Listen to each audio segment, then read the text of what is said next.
send them prayers up, and then the blessings come down. Yeah. Let's get it. I pray material things never blind me. I pray all this fake love will never find me. I pray I don't have fear for any other man. What I pray for the most is that you understand. I pray material things never blind me. I pray all this fake love will never find me. I pray I don't have fear for any other man. And what I pray for the most is that you understand. If you say you're a king, you gotta have the standards. I say that I pray when I don't have the answers. Don't know the way, then prayer has to come in. It's okay to pray and don't ask for nothing. Ready for war, but I pray for peace. Know the book says, don't let your prayers cease. Pray for the strength to pray for enemies. Pray to forget these childhood memories. But only size 11s is the wrong shoes any day. Cowboys team, man, you're gonna lose anyway. Don't come for me, sorry, I don't got a team. Can't be MLK if I never said I got a dream. I pray to Yahweh that he bless you. I pray that you pass, cause life will test you. I pray on the days that things are stressful. Remember, Israel to God is something special. I pray material things never blind me. I pray all this fake love will never find me. I pray I don't have fear for any other man. What I pray for the most is that you understand. I pray material things never blind me. I pray all this fake love will never find me. I pray I don't have fear for any other man. And what I pray for the most is that you understand. Yahweh Shah came so he could feed his people. Solomon prayed that he could lead his people. Wise as he was, he didn't see the evil. I pray for the day Yahweh frees the people. Babylon the Great breaking all walls down. Kanye's song, when it all falls down. I pray every day, that's a part of me, that we all celebrate like classic R&B. Cool in this gang, there's so many speakers. I pray that you learn, we have so many teachers. I pray for the kingdom, cause it needs to come. I pray for Isaiah 14:1. Always be thankful, what my lady said. Don't ask for much, just my daily bread. I pray on the days that things are stressful. Remember, Israel to God is something special. I pray material things never blind me. I pray all this fake love will never find me. I pray I don't have fear for any other man. What I pray for the most is that you understand. I pray material things never blind me. I pray all this fake love will never find me. I pray I don't have fear for any other man. And what I pray for the most is that you understand. We send the prayers up, and then the blessings come down. Prayer is y'all weapon, y'all. Make sure you pray every single day. Don't just ask for things, but pray to the Most High to deliver us.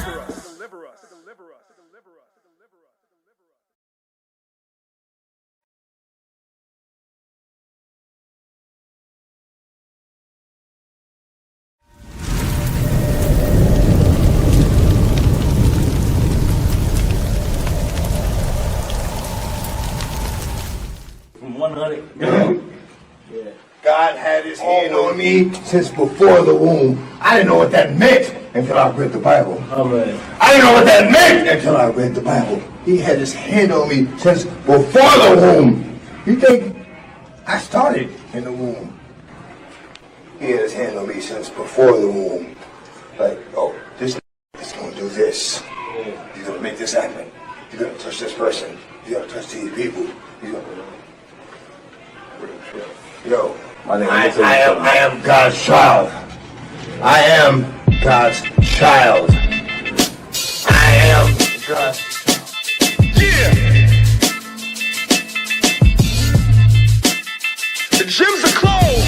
I gotta get this aggression out. Let's go. I describe myself as cold with a conscience. Can't roll with the nonsense. Don't mistake the cover of the book for its contents. I might show you kindness, swim with the piranhas. Things that we forget tend to come back and remind us. Like we all have a past we wanna put behind us. Designed to be good, but evil always seems to find us. A man can only change the things he acknowledges. Lust is heat is flame, but skills over politics won't be the same. What really has me stressing out, the gyms are closed, so I can't get this aggression out. Before we get the promises, there must be a fence up. The Bill Gates of hell won't prevail against us. They don't really want, but we speak it to them. They don't really want, but we teach it to them. They don't really want, but we give it to them. We got the whole package, baby. They don't really want, but we speak it to them. They don't really want.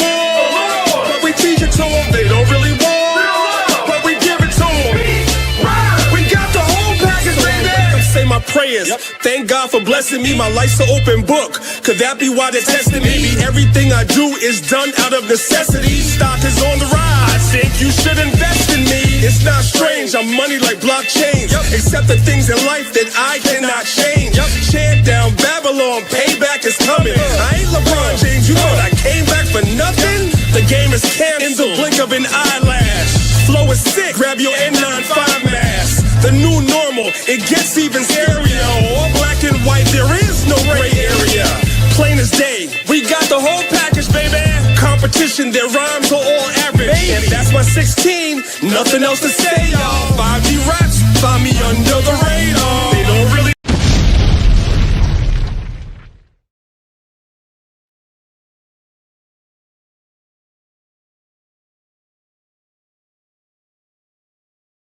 Hayahawa, Hafapalau, the Lord's Prayer. Our Father, which art in heaven, hallowed be thy name. Thy kingdom come, thy will be done, on earth, as it is in heaven.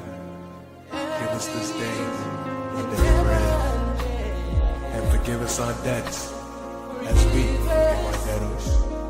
And lead us not into temptation, but deliver us from evil.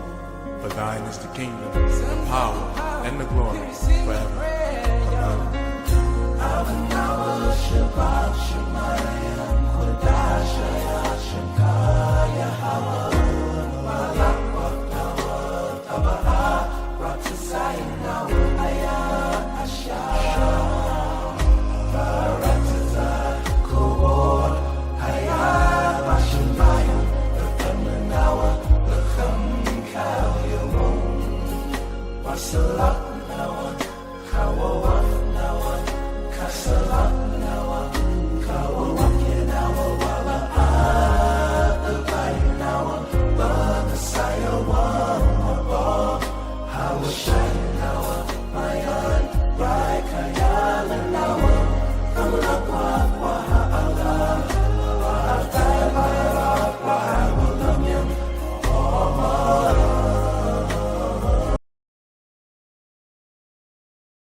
Ya Baraka, Ya Baraka, Yahweh, Yahweh, Waya Shamaka, Waya Shamaka, Yahweh, Yahweh, Yahweh, Yahweh, Panyawa Al Yaka, Panyawa Al Yaka, Waya Khanka, Waya Khanka, Yahweh, Yahweh, Yasha Yahweh, Yasha Yahweh, Panyawa Al Yaka, Panyawa Al Yaka, Waya Sham, Waya Sham, Laka Shalom, Laka Shalom, Yahweh Bahasham, Yahweh Bahasham, Yahweh Shah, Yahweh Shah, Barak Rapah, Barak Rapah, Yahweh, Yahweh, Yahweh Bahasham, Yahweh Bahasham, Yahweh Shah, Yahweh Shah, Barak Rapah, Barak Rapah, Yasha Allah, Yasha Allah.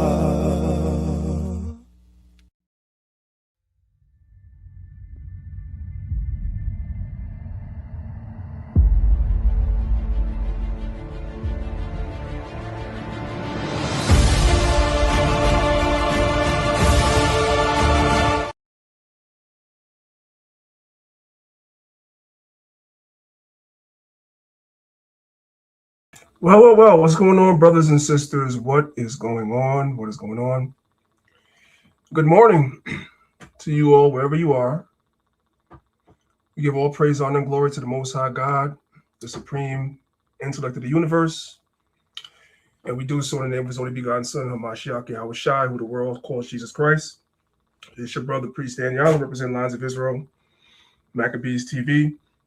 Elder Zahab is not with me currently. He may pop in a little bit later. I'm not sure. But we're going to go ahead and we're going to continue further with the class until he does show up, if he decides to show up today. So first and foremost, as always, I want to give a shout out to everybody that's watching us on whatever platform you're watching us from. whether it be our YouTube pages, which is Maccabees TV, Lions of Israel class, along with Lions of Israel congregation. Make sure wherever you're watching us that you guys hit the like button. That triggers the algorithm, and also drop a comment in the comment section. I definitely want your feedback on today's class, guys. I definitely want your feedback on today's class, which I'll get to in a moment. So make sure you guys subscribe and drop a comment.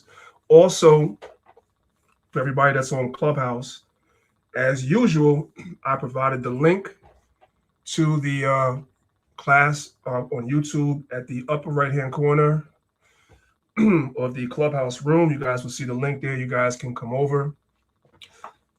I usually give you guys a rating as to how important it is to be watching the lesson as opposed to just listening. Today is one of those lessons on a scale of 1 to 10. I'm going to say today's lesson is at 10,000, and I'm not being hyperbolic. Today's lesson is very highly visual. I'm not being hyperbolic.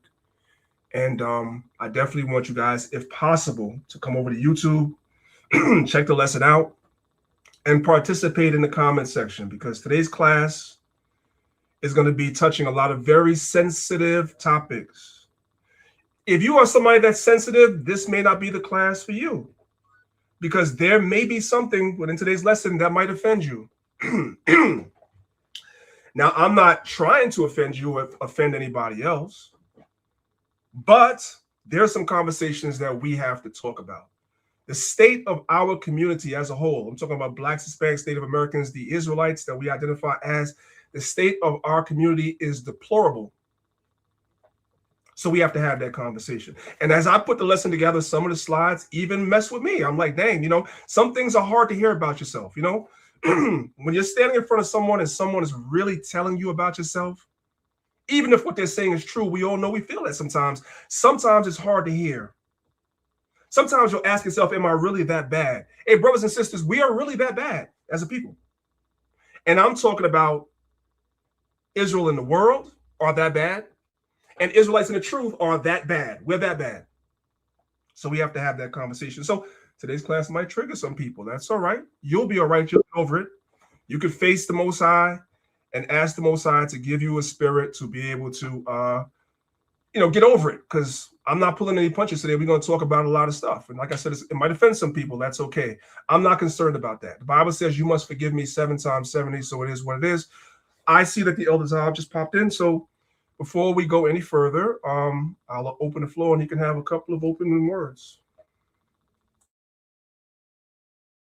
Hey, shalom, priest. Shalom. Shalom to the family. Call Allah Yahweh Ba'Shema Mashak Yahushai, Shah Shabbat. Slack you on the tardiness. I will not hold the spirit.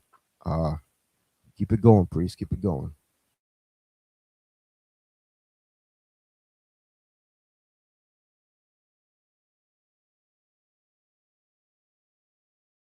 Can I be heard?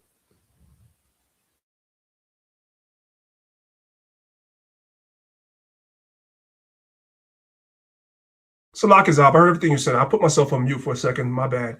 So, guys, just build me 1 second. I'm just need to set something up here real quick, and we're going to get started expeditiously. Go ahead. I do want to say, priest, the title kind of threw me off, though. Don't you know we're living in a conscious community now, man? You have to be sensitive to people and their plights. The title says it takes a village.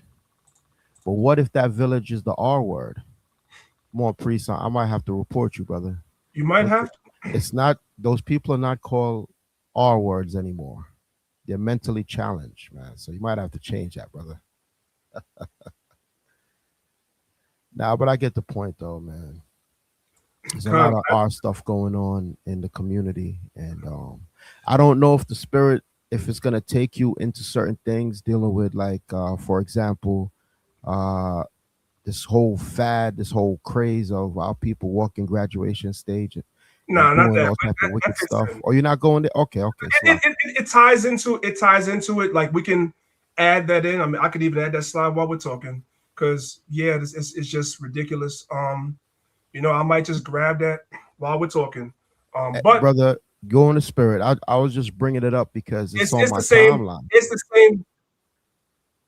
It's of course it's you know, it's the same thing that's on all of our timeline, and it's just ridiculous. You know what I'm saying? What's going on with our people?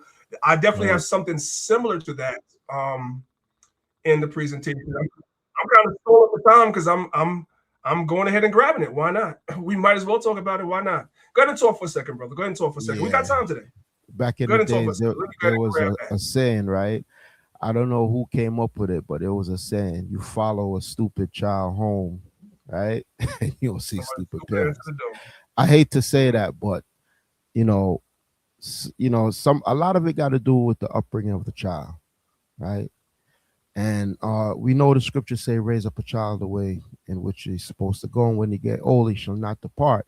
So it splits 50-50 when a child becomes older and they want to rebel, as is the case, especially with boys, sometimes girls, but a lot, mostly boys, right? They want to test themselves. They want to feel in themselves. They feel as though they don't have to listen to dad or mom no more.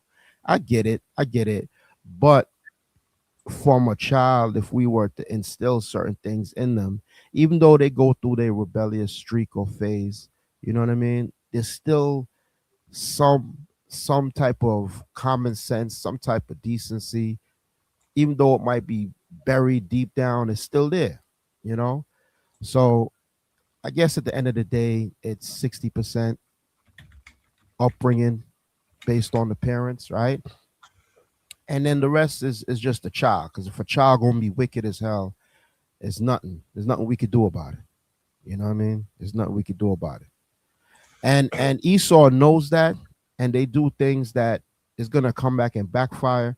But for now, I see Esau passing laws. I don't know if y'all see this in the chat or, you know, brothers and sisters watching. I forgot what state it is. They're saying that if they have what is known as like the teen takeovers, right? That's when a whole bunch of young kids, they rush the mall or whatever the case may be. They just gather and start doing stupid stuff. I believe it's Florida. They said that they're going to charge the parents. That's what they said. Nova States now, are going to follow. It was Florida? Nova States are going to follow. Right. And you know what? I can't say I'm totally against that because, well, we'll get into it in the lesson. We'll get into it. I mean, again, that one is split down the middle with me because you got, God forbid, let's say, you know, and I'm just using mercy and compassion, right? Say a sister, you know, she ain't got no man. She got, you know, boys turning teenagers. There's no fatherly figure in the house. They running wild, right? They get caught up. They gonna throw her in jail. You know what I'm saying? I get what you're saying. So you got to kind of use mercy on some levels, and then you can't on the other levels because they know right from wrong. They know they ain't supposed to be running up in wherever they running up in, trying to do things. So it's like you got to hear them out and judge wisely type of situation, you know. But our children definitely, man. Our children, they need some type of judgment. They need some counseling. They need that good old fashioned belt to ass too. Right? Okay. Anyway, Priest, go ahead, man. Let me not deter and take over. All right. So let's get into it, brothers and sisters. Again, for you guys on Clubhouse, as I mentioned, the link is at the top of the room. Today's class is on a scale of 1 to 10 is 10,000. You're much more likely to get something from the class by watching it as opposed to just listening, because I'm going to be playing a lot of videos and giving a lot of commentary, as has been the case. So you guys see the thumbnail, right? You see the difference between the younger children and the older children, right? And so the parents are proverbially in this picture trying to shield their children away from possibly ending up like the teenagers or the young people here that are to the right of the image. And today's class is called It Takes a Village, right? You guys know that what that saying is, right? It takes a village to raise a child. But I kind of switched it. It takes a village. But what if that village that it takes is filled with retards? Now I tried to get AI to put that caption in, it would not do it. I guess that word retard is not it's not a friendly word anymore. As Ahab said, we have new words now. But I really, just from observing our people, and this is just me speaking, if you're offended, you'll live. Our community is filled with retards. And it's not what you think.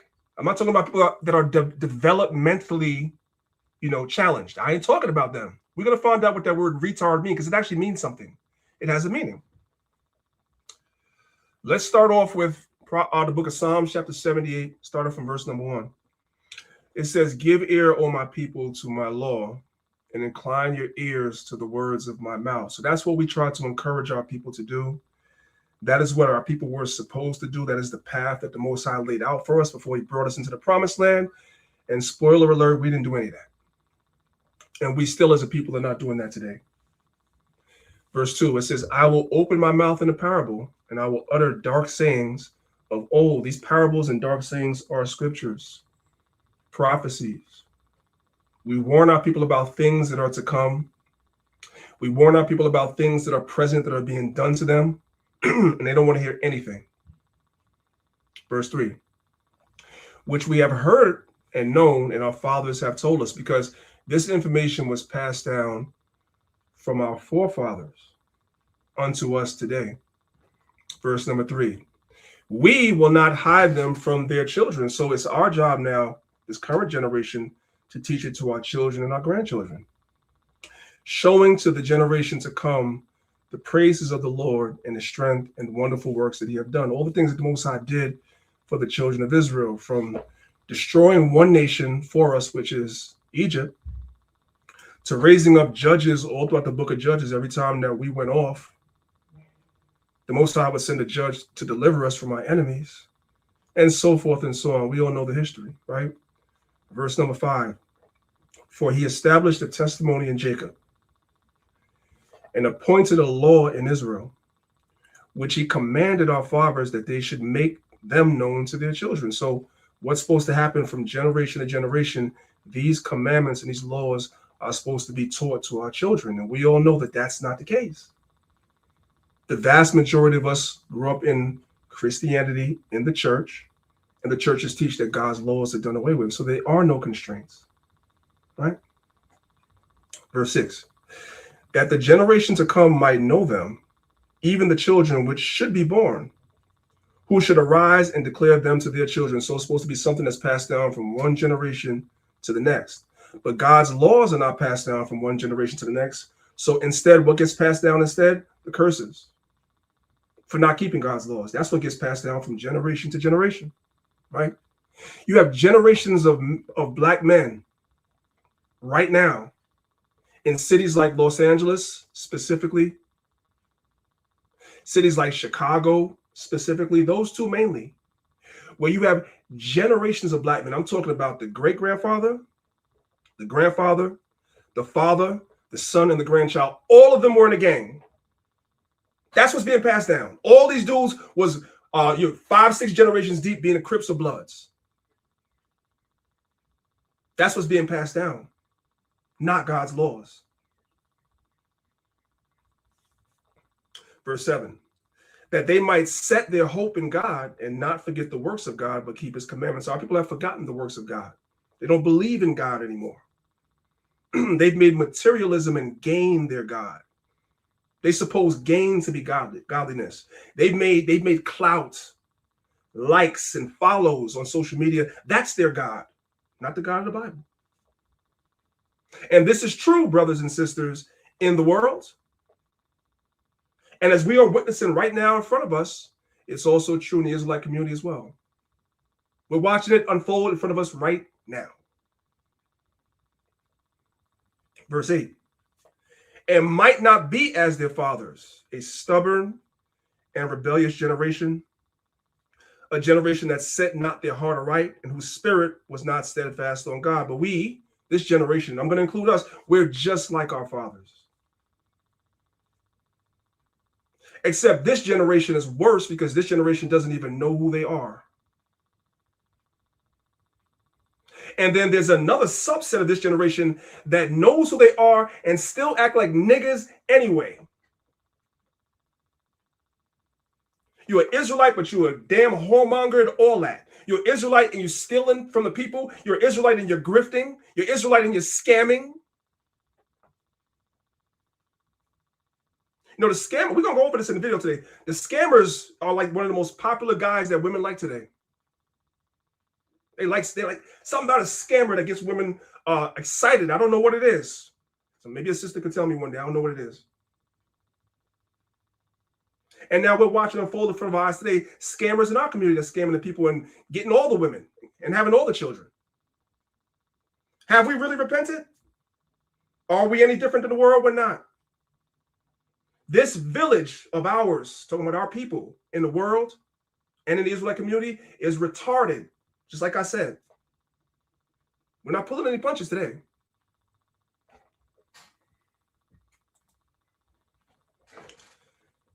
Let's go to the book of Jeremiah, chapter 6, verses 15 through 17.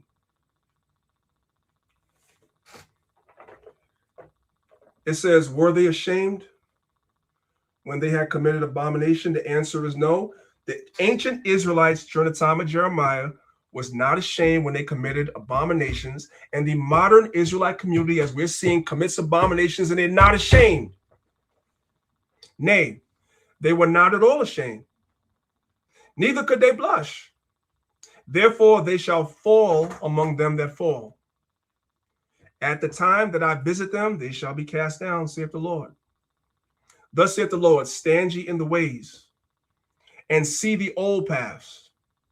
Where is the good way? And walk therein. We're supposed to look and see when things were going well for our people. And those are the things that we're supposed to follow. I'm talking about the biblical example, but even modern contemporary examples too. In our community, and I'm going to specifically speak about foundational Black Americans, the strongest you ever were was when we had a nuclear family, husband in the house, wife in the house, children in the house, all under the same roof, all pulling in the same direction. That's when we had Black Wall Street. That's when we had Rosewood, Florida. That's when we had Seneca Village in New York City, and many of the other cities. We had Philadelphia, so forth and so on. We had all these places where we were thriving because we were forced, because the odds was against us. So what that should show us, those old paths should show us, we're stronger together than we are separated. Does everybody understand? And then you add on top of that the scriptural examples, and it's clear. But modern society has told us to be individualistic, to be selfish and self-centered. Verse 16 again, it says, thus saith the Lord, stand ye in the ways and see, and ask for the old paths, where is the good way, and walk therein, and ye shall find rest for your souls. But they said, we will not walk therein. We don't want to do stuff like the old school anymore. This is what you hear the young people say right now. We're not your grandparents. Right? They're bold. I told y'all before, my son looked at me and said, we two different people when I was trying to give him correction. He's lucky I didn't knock his head off. I don't even know what that means. We're two different people, which is why you're going through what you're going through because you're stupid. I'm talking about my own son. I can say that. Because you're stupid. You don't want to walk in the old paths. You don't want to do what works, what's tried and true and tested. You want to do it your way. And then when you get jammed up, you want to call my phone, but I don't want to talk to you. And that's how the Most High feels about us. We get ourselves jammed up as a nation, as a people. Then we go praying to the Most High. The Most High don't want to hear it. The Most High said, I will go and return to my place till they acknowledge their offense. Verse 17. Also, I said, watchmen over you. That's the prophets.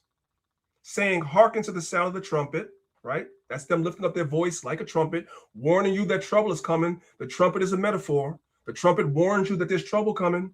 The watchman stands at the top of the tower, and when he sees the trouble coming, he blows the horn. That's the prophets.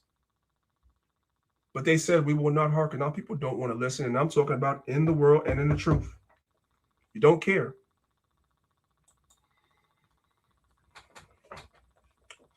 Let's go to the book of Wisdom of Solomon, chapter 2. One of the main weapons that our enemies have weaponized against us and used is the spirit of keeping us divided. Wisdom of Solomon, chapter 2, let's pick it up from verse number 12. It says, therefore, this is our enemy speaking, let us lie in wait for the righteous, because he is not for our turn. And when I say our enemies, I'm not just talking about the white man. I'm talking about enemies within our own nation, within our own people. A lot of times, the reason why the so-called white man was able to take down black organizations is because he was able to hire black people to infiltrate these organizations, as we're going to watch. And this Israelite community is infested with infiltrators and grifters. I'm telling y'all that I could see it. That's all I'm going to say. I ain't going to make no accusations with no proof. I can see it, though. And I got my suspicions. This community is rife. It is filled with infiltrators and grifters, people that are here just to make a dollar. Just yesterday, shout out to Elder Zahab, we ain't gonna mention no names. Just yesterday, Elder Zahab sent me a link of a man that was, I don't know, 5 or 6 years ago, claiming to be a prominent Israelite with his own camp. And he sent me a link. Old boy is running around with an Egyptian ankh now. Because this was a grift. You were never serious. Therefore, let us lie in wait for the righteous, because he is not for our turn. He is clean contrary to our doings. He upbraided us with our offending the law. Like when you see an Israelite doing something wicked and you rebuke it, they get upset. They don't like that.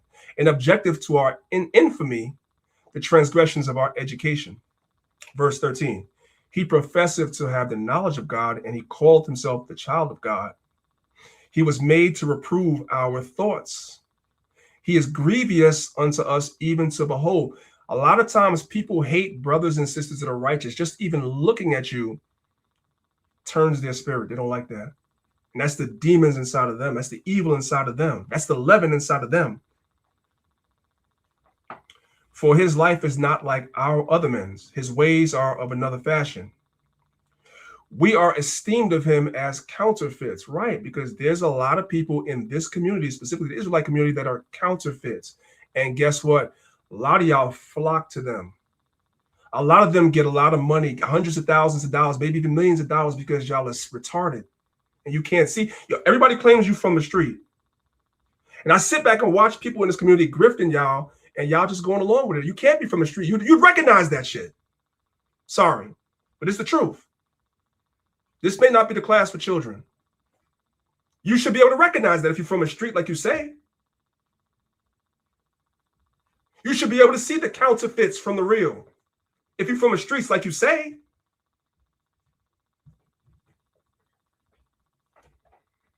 Verse 16.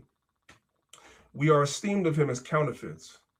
He abstaineth from our ways as from filthiness. Like, yeah, righteous brothers and sisters don't want to keep company with other Israelites that are not righteous, even if they call themselves Israelites. You don't want to be around them. The Bible tells us in the book of Jude, it says, Job was vexed with the conversation of the wicked. You don't even want to be around people talking wickedness. You don't even want to be around it. It makes your skin crawl. He pronounceth the end of the just to be blessed, and maketh his boast that God is his father. Let us see if his words be true, and let us prove what shall happen to him in the end. So this goes to, like I said, our people, but also the other nations, Esau as well. They have the same mindset. Verse 18, for if the just man be the son of God, he will help him and deliver him from the hand of his enemies. Let us examine him with despitefulness and torture. And that's what the FBI did to the Black Panthers, to the UNIA before them, right? That's what they did.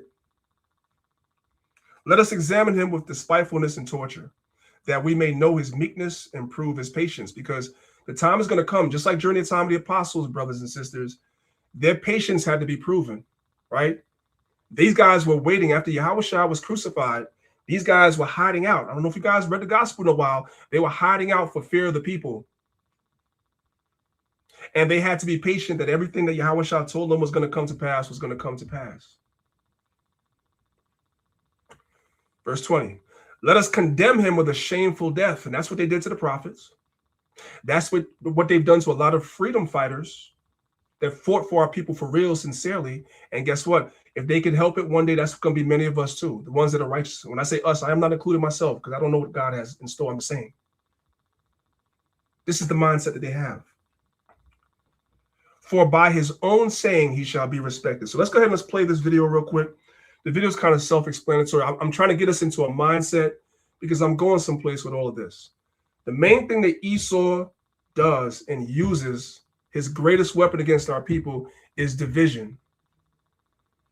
So when you see division being circulated amongst our people in the world, for instance, old against young, man against women, right? Children against parents, West Indian against Haitians, Dominicans against Haitians, Jamaicans against foundational Black Americans. Yes, we have different cultures because we were brought up in different parts of the world, but we know through scriptures, the scripture is the thing that unifies us. We're the same people. So there can be a level of delineation as the word is being used to a degree, yes. But there should never be a full separation because we're the same people. And they've used the same tactics that they've used on foundational Black Americans. They've used those same colonial tactics in the Caribbean and around the world while people are scattered everywhere. Let's go ahead and let's watch this video real quick. Let me turn the volume all the way up. All right, let's go. The FBI's goal was to disrupt that movement, particularly the invaders, to disintegrate them the same way that they disintegrated the Communist Party here. Hoover was determined in the 1960s to prevent the rise of what he called a Black Messiah. Hoover had informants in every organization of the civil rights movement because any organization that in Hoover's eyes represented Black power had to be crushed. Hoover was definitely trying to kill off Black power. They were trying to get every Black power advocate off the street they could. It bothers me that the U.S. government didn't appreciate that what we were doing was good for the country. And Hoover could not distinguish between Black people. He didn't see any difference between a thug on a street corner, the Black Panthers, Malcolm X, Martin Luther King. They were all niggers. And you guys, if you're paying attention to what's going on in the world today, that spirit is resurrected on the earth. It's always been here. It's never gone anywhere. But now in this particular climate, they're fanning the flames. You're seeing this stuff being pushed out by the algorithm. You're seeing it a lot more on social media, where white people are becoming a lot more bold at calling Black people niggers to your face, right? Everybody's heard the story about this guy called Chud the Builder that's in Tennessee, right? Who used to walk up to random Black people minding their business, would put a camera in their face and call them niggers and call them chimps and all that stuff like that. And then if you respond, as you guys see, he did it. He used to threaten people that he would shoot them. And then finally he did it, right? White people have raised up through GoFundMe millions of dollars to get him out. Millions of dollars. Now, this is not what today's class is about, but I want you guys to go and look at who the people that donated to him are. Those are people that own corporations. There's big money behind him. That spirit is still on the earth. And then the white man plays another trick on our people. He hires guys like Officer Tatum, Anton Daniels, and that sort of ilk, Black people, and pays them money and sponsors their shows. And these Black people get online and say that they have no problem with what Chud the Builder did. Myron Gaines, let's add him in there as well. This is what they do. And now it looks like we're divided against each other.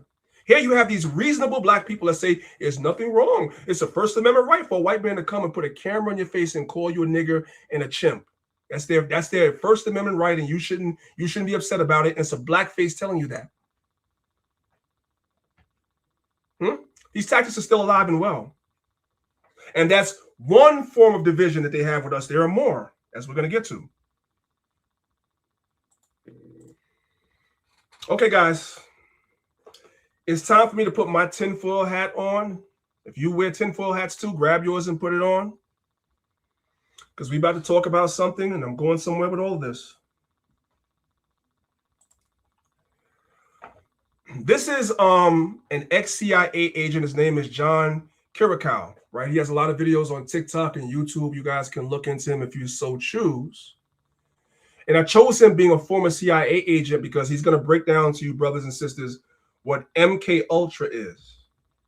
MK Ultra is a real CIA initiative that was created in the 1950s, but we are so far removed from that people think it's fiction. They call you a conspiracy theorist, but through the Freedom of Information Act, there are documents that have been released by the CIA that says, no, they were really doing this stuff. They were really practicing mind control all the way back in the 1950s. They were practicing mind control that they wanted to eventually use on the people, which is what's being used right now as we speak. And it is the greatest weapon that they ever created. Let's turn the volume all the way up and let's listen to them. The Chinese told us in like 1951 that the Russians were using LSD to try to engineer it to be used as a mind control drug. That wasn't true. That was disinformation. The truth was the Russians had no LSD program. The Chinese did. So they tried to throw us off the scent by blaming the Russians. We panicked.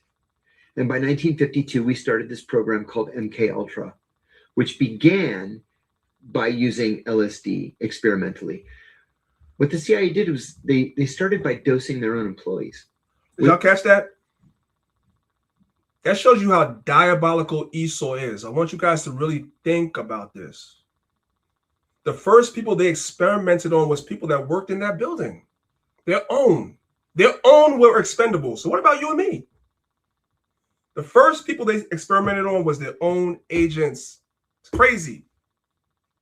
Without telling them. With the hope that... Yeah, we'll just see what happens. See what they say. See how it feels. You know, see if we can control them. See if we can plant memories that didn't actually happen. Several committed suicide. One jumped out of a hotel window. And then they decided, no, it's not a good idea to dose our own people. Let's just dose strangers out in public. So they went to San Francisco. They rented a safe house. And they hired prostitutes to go out on the street, pick up Johns, bring them back to the safe house. Johns, people who hire prostitutes, men who hire prostitutes. Dose the Johns with LSD and just see what happens. But, I mean, these are like serious crimes you're committing against people. Just reading about it here, it says, the CIA doesn't answer to anybody but the president, ladies and gentlemen. That's why they're able to do that. And he's going to explain that to you. Congress tried to take them up on that and hold them accountable, and they could not hold them accountable because the CIA doesn't answer to anybody but the president. That's it. Priest, if I could, all keep in mind, brothers and sisters, there's no such thing as an ex-CIA agent. Wait. Say that again? Keep in mind, there is no such thing as an ex-CIA agent, right? Fair enough. So whatever information is being released, come on now, there's no such thing as an ex-CIA agent because their whole purpose is deception. Just like we recently started understanding the difference between misinformation and disinformation. All that was going on through the quote-unquote Cold War era. And that's in the 60s and 50s. And we just kept hearing about this now. Or maybe they're just allowing it to be heard about now. You know what I mean? So just keep that in mind. Take it with a grain of salt. Not saying what he's saying is not true, but be objective at all times. Crimes you're committing against people. Just reading about it here, it says, under Operation Midnight Climax, the CIA paid sex workers to lure men to safe houses where agents drugged them and then watched them through one-way mirrors and recorded their behavior. Exactly. They tried to erase their personality. Nice, huh? The goal was often to break and rebuild the human mind. In 1973, the CIA director ordered mass destruction of the MK Ultra files.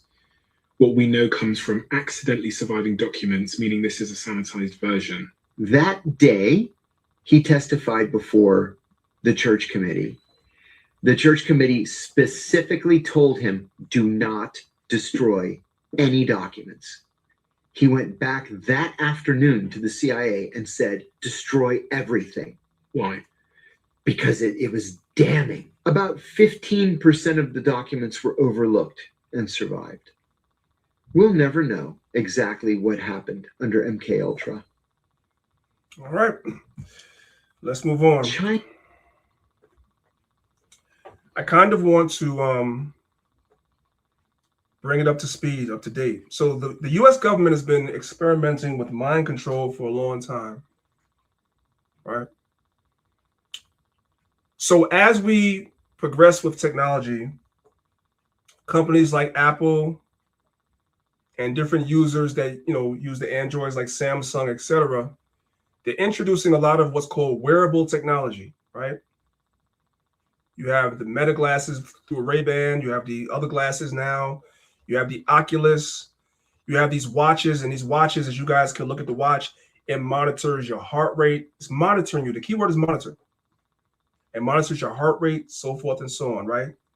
So they kind of ease us into these things. These things are good. You want to know how many steps you took today. So you go and check it, consult your watch. Your watch has been counting how many steps you took today. You want to know what your heart rate is. Well, the watch has been monitoring your heart rate the whole time. It's monitoring you, right? But in a good way. So it would seem, right? Because these are things you want to know. I mentioned nothing about these AirPods though, right? Well, I want to introduce you guys to U.S. patent number 202-302-25659A1. As you guys can see, this is from patents, google.com. That's the hyperlink. And I want to read the abstract. As a matter of fact, you know what? I'll do you one better. Let's go look at it. Let's go look at it. So here it is. It's a lot bigger. You guys can see it. This is a patent that Apple submitted for AirPods that'll be coming out in the future. So the abstract gives you a brief idea of what these AirPods do. It says a wearable electronic device, including a housing and electrode carrier attached to the housing and having a non-planar surface. The wearable electronic device includes a set of electrodes, including electrodes positioned at different locations on the non-planar surface. The wearable electronic device includes a sensor circuit and a switching circuit. The switching circuit is operable to electrically connect a number of different subsets of one or more electrodes in the set of electrodes to the sensor circuit. Now, that's a lot of scientific jargon. People are like, oh, I don't know what all that stuff means, but I want to show you guys something. Let's come down here. Let's just deal with this right here. This is the point that I wanted to show you guys. These newer AirPods that they're creating are being created because they want to track your brain activity. That's what they're being created for. So the same way the watch is monitoring your heart rates and this, that, and the third, they're creating these AirPods to be able to monitor your brain activity, right? So now your devices are all connected to each other and you're logged into all your different accounts. So when you're watching certain videos on YouTube or TikTok and your brain waves are fluctuating based on what you're watching, these AirPods are tracking that. What do you when you are introduced to certain stimulus, your brain waves have different reactions to it. These AirPods are tracking that and logging that. Apple is going to have logs to that. And you're going to get more of that on your timeline. On TikTok, you're going to get more of that stuff on your For You page. So for, are you guys understand what I'm trying to tell you? That's what this is for. What your brain, whatever stimulus your brain is exposed to, and you have a certain reaction, your timelines, your For You pages, your algorithm is going to give you more and more of that. It's mind control. That's what it is. It's genius, though. Why do your AirPods need to track your brainwaves? For what?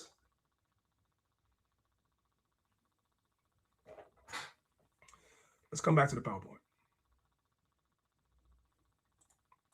Now, I'm no expert in science, so I found a video where a young lady articulates it a lot better than I just did. So I'm going to allow her to break it down. Yes, MK Ultra never really ended, and it's instead been upgraded into your AirPods. This is an official patent submitted by Apple to include EEG signal tracking within their new AirPod structure. EEG is how your brainwaves are monitored. So say you're in a heightened state of awareness, or maybe you're in a really bad mood. That means that Apple AirPods would be able to sense this and would potentially even be able to influence it, because who's to say they can also give information as well as receive it. For those of you that don't know what MK Ultra is, this was actually an experiment done in the 50s and 60s by the CIA in America, and they were basically looking at how they can control people's minds via subconscious reprogramming. You can get into your subconscious mind via a variety of things, music and audio being one of them. A huge part of the MK Ultra program was into acoustic neuromodulation, which is essentially how certain frequencies and repetitive sounds can get somebody into a highly impressionable state where their subconscious mind is easily hacked. Once a person is in this brainwave state, anything can be implanted. Thoughts, fears, compliance. Let your mind wander with that one. The difference with that program is it requires heavy machinery and isolated rooms, whereas we willingly put in electrodes into our ear just because they play our favorite song. What do you think about this? Is it history repeating itself in another form, or is it just me overthinking? So that's the idea, brothers and sisters, to be able to track your brain waves and how your brain reacts to certain stimulus and then give you more of that. More and more of that, right? These pods monitor you while you're consuming social media, because MK Ultra never really ended. It's just more advanced than ever. It's more advanced than it ever was. Just like COINTELPRO never really ended. It's more advanced than it ever was. Sometimes you're looking at it and don't recognize what you're looking at. MK Ultra never ended. It just got smarter. In the 1950s, the government used drugs and torture to hijack minds. MK Ultra used to wire your brain with trauma. Now AI wires it with dopamine. Stop. We gotta go back and watch this. MK Ultra used to wire your mind with trauma. You know now where we're getting all our trauma from? We're getting it from social media. We're getting it from our For You page on TikTok. We're getting it from YouTube. Way more advanced than MK Ultra ever was. MK Ultra never ended. It just got smarter. In the 1950s, the government used drugs and torture to hijack minds. MK Ultra used to wire your brain with trauma. Now AI wires it with dopamine.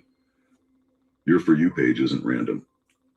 It's precision engineered emotional control. They don't need to control your body. You guys get it? Your For You page, meaning what you're consuming on social media, on TikTok, is engineered that way to control you, to control your thoughts and your emotions and how you see the world. When they already have your mind. Today, they don't need chemicals. They have algorithms. Every scroll, every click, every pause feeds a system that knows what breaks you. It doesn't just predict your behavior. It shapes it. It doesn't just predict your behavior. It shapes your behavior. And this is why the village is retarded, because what we're doing is being shaped by algorithms and social media. And we've allowed it to be so. I'm saying we, as in Jake in the world, and some of us in the truth as well. So here's a fella that did a study. He's a scientist. He did a study years ago. And he studied the effects of certain genres of music on your brain, your mind. And we already went over this before with the social engineering through music. So this is kind of just a repeat of that. Listen. And the music you listen to. I actually did a study on rap, country, rock, and classical music and heavy metal. We did a memory task with high school students, and heavy metal was the worst. So heavy metal music, which, by the way, a lot of your alt-right, neo-Nazi, Ku Klux Klan, racist white people, they love heavy metal. And it's the worst for your brain. This is a white man saying this. It's the worst. Even worse than rap music. With all the bad messages of rap music, heavy metal is worse. Classical was the best. The second best was country, which shocked us. Where did rap fall in the Right behind heavy metal. Oh wow. Because that's like one of the biggest forms of music today is rap and hip hop. So. And music so influences how we feel. And so you want to be careful with the inputs because you might. So that's very important. You want to be careful with what you're inputting into your mind because it does affect your mind and your brain. They have studied this, they have perfected this, and they're using this, and that's why it's way better than MK Ultra ever was. Way better, way more effective. That's why if you look at our people, we're worse than we've ever been. And then this is Micah chapter 7, verse 1. It says, "Woe is me, for I am as when they have gathered the summer fruits." And I went over this before. Summer fruits is us, people. It's an agrarian metaphor, an agrarian parable. "As the grape gleanings of the vintage, there is no cluster to eat. My soul desireth the first ripe fruit. The good man is perished out of the earth, and there is none upright among men. They all lie in wait for blood, and they hunt every man his brother with a net, that they may do evil with both hands earnestly. The prince asketh, and the judge asketh for a reward," meaning they were okay with being bribed. "And the great man, he uttereth his mischievous voice," so they wrap it up. "The best of them," at this time, the best of them, the best of us, is as a briar. "The most upright is sharper than a thorn's edge." That means wasn't nobody righteous. "The day of thy watchman and thy visitation cometh. Now shall be their perplexity." The things that the prophets pronounce were going to come on our people because of this behavior. And if you bring it up to modern times, the things that we pronounce are going to happen to our people too because of their behavior. It's not going to be an excuse that social media and social engineering and MK Ultra advanced through these different tactics that you saw used. It's not going to be an excuse on the day of judgment. You know why? That's why the Lord has the prophets on the corners and the highways and the byways of every place in America. It's very hard to find people that have not heard about the Israelites. Very hard. You make a choice not to listen. So you're going to be held accountable. Doesn't matter what nefarious things Esau was doing. Doesn't matter, you know what I'm saying, what tricks he was using. It doesn't matter.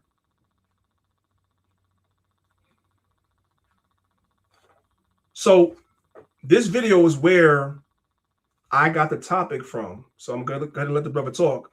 This is where I got the title of the video from, or the title of today's topic from, is from this video. You know how we say it take a village to raise a child? But what if the village is retarded? What you think it's going to produce? And the village is retarded.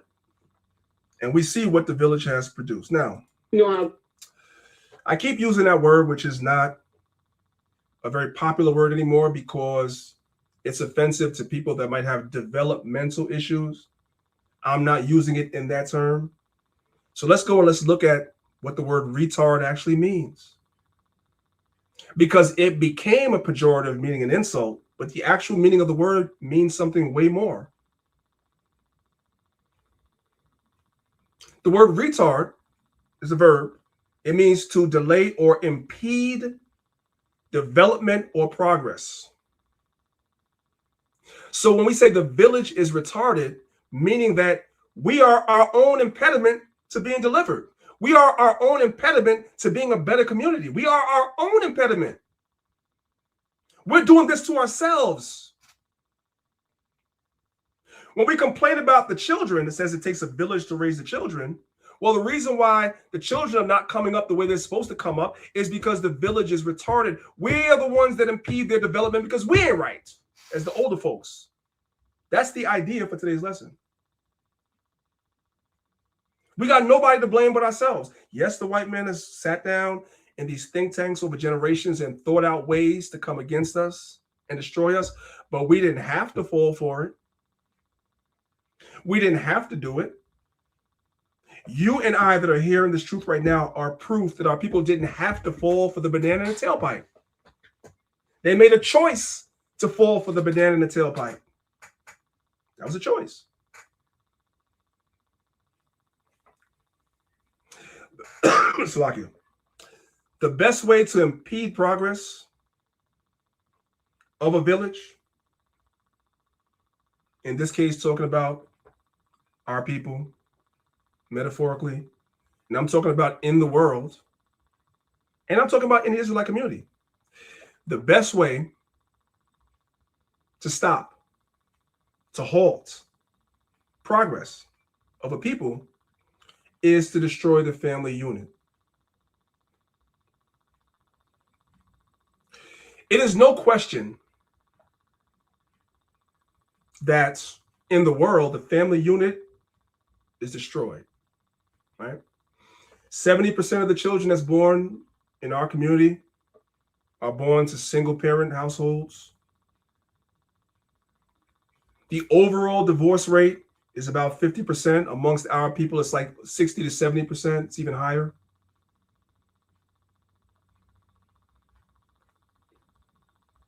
You destroy the family unit, you destroy the village. Is everybody following along? Okay. Now we're going to get into the parts of the lesson that will offend some. You'll get over it, though. I'm not worried about it. So here we have an image of a young lady that feels as though she has the illusion of choice. On the left-hand side, we see a gentleman there dressed very nice in a nice suit, clean cut. The briefcase says ESQ. That means that he's an attorney. So he's doing well in life. He's very educated, all that stuff, right? You would think that a lot of women in the world would be like, that's a great choice to make. To his left, you have the gentleman in the construction outfit, right? His job is not as glamorous as the attorneys. But depending on what type of construction you do, whether or not you're a part of a union, et cetera, you probably could be pulling in some really great money as well. And last but not least, we have Tyrone. The sister decided she's going to pass up the lawyer because he's boring. He's boring. He's corny. He has a job. He goes to work every day. He doesn't want to club. He's not exciting. He's not from the streets. So she passed him up. The construction guy, I can't be with a construction worker because that's not really like a really glamorous job. But that street dude that got the street cred, he got the clout. Y'all like him. He's exciting. He got swag. Yeah, she picked him. Now, this is not a knock on our sisters, but a lot of women are making this choice.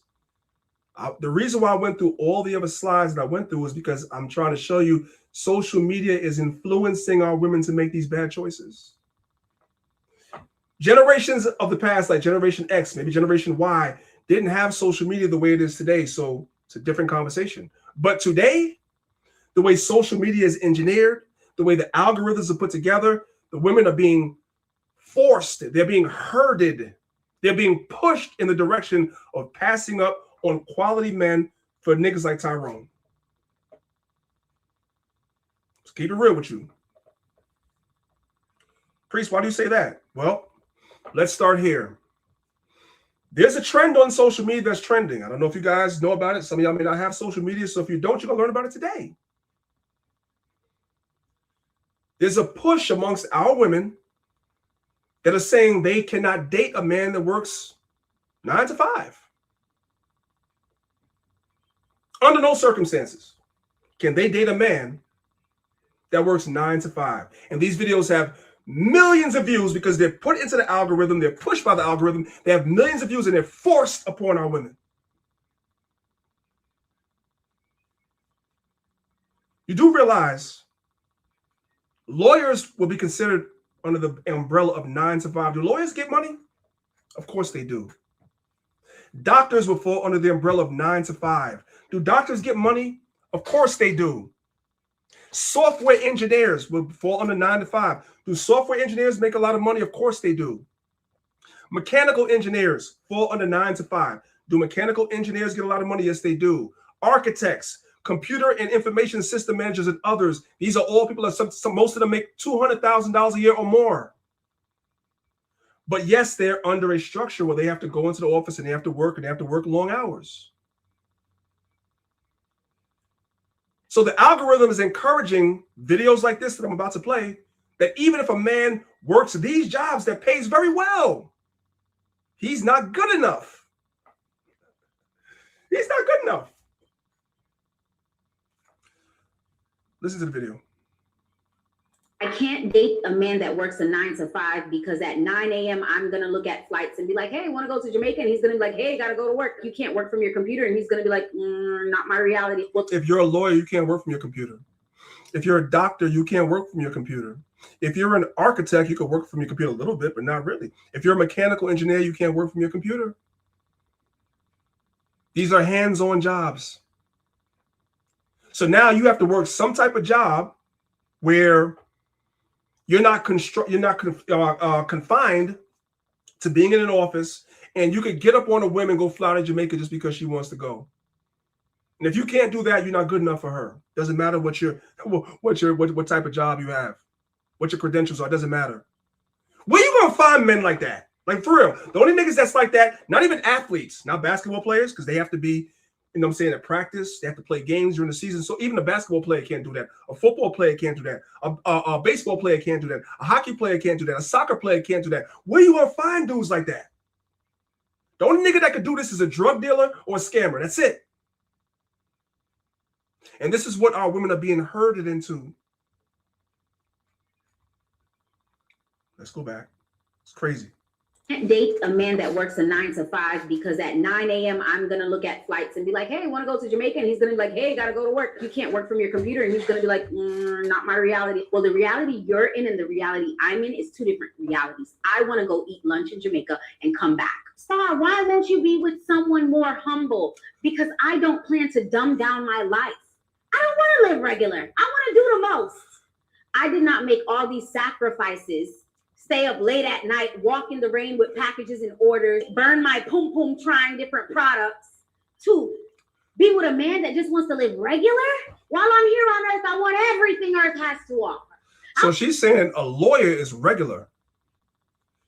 A damn doctor, a surgeon that went to school for, man, maybe 12 years to get that is regular.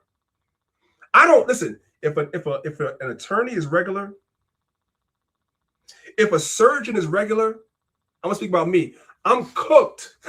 I'm cooked. It's over for me. I'm just telling you, this is crazy. I want to be extra.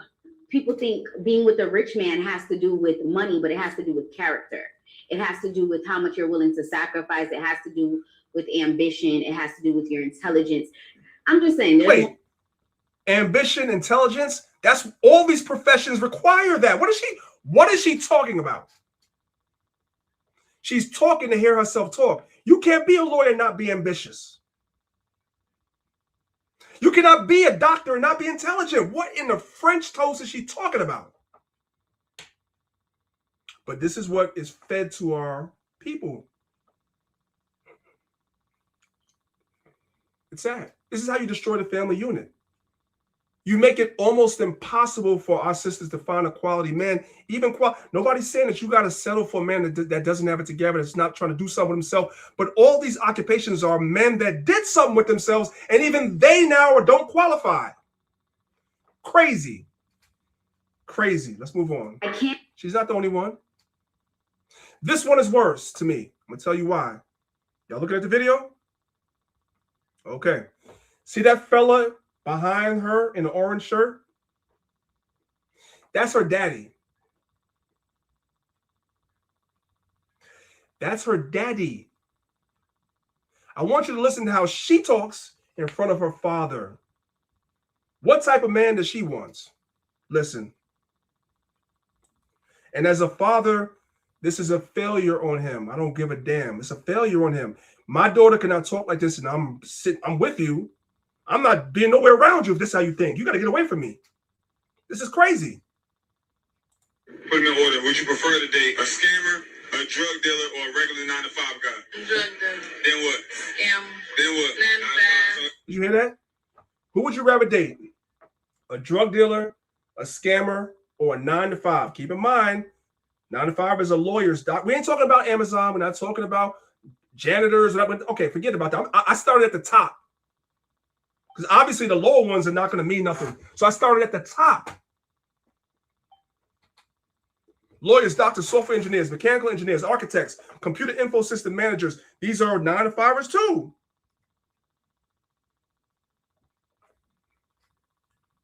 Even they are not good enough. She said that her first choice is a drug dealer. That's a father behind her. A drug dealer first, a scammer second, and a 9-to-5 guy last. Hey, Salakia Priest, can I say something real quick? Yeah.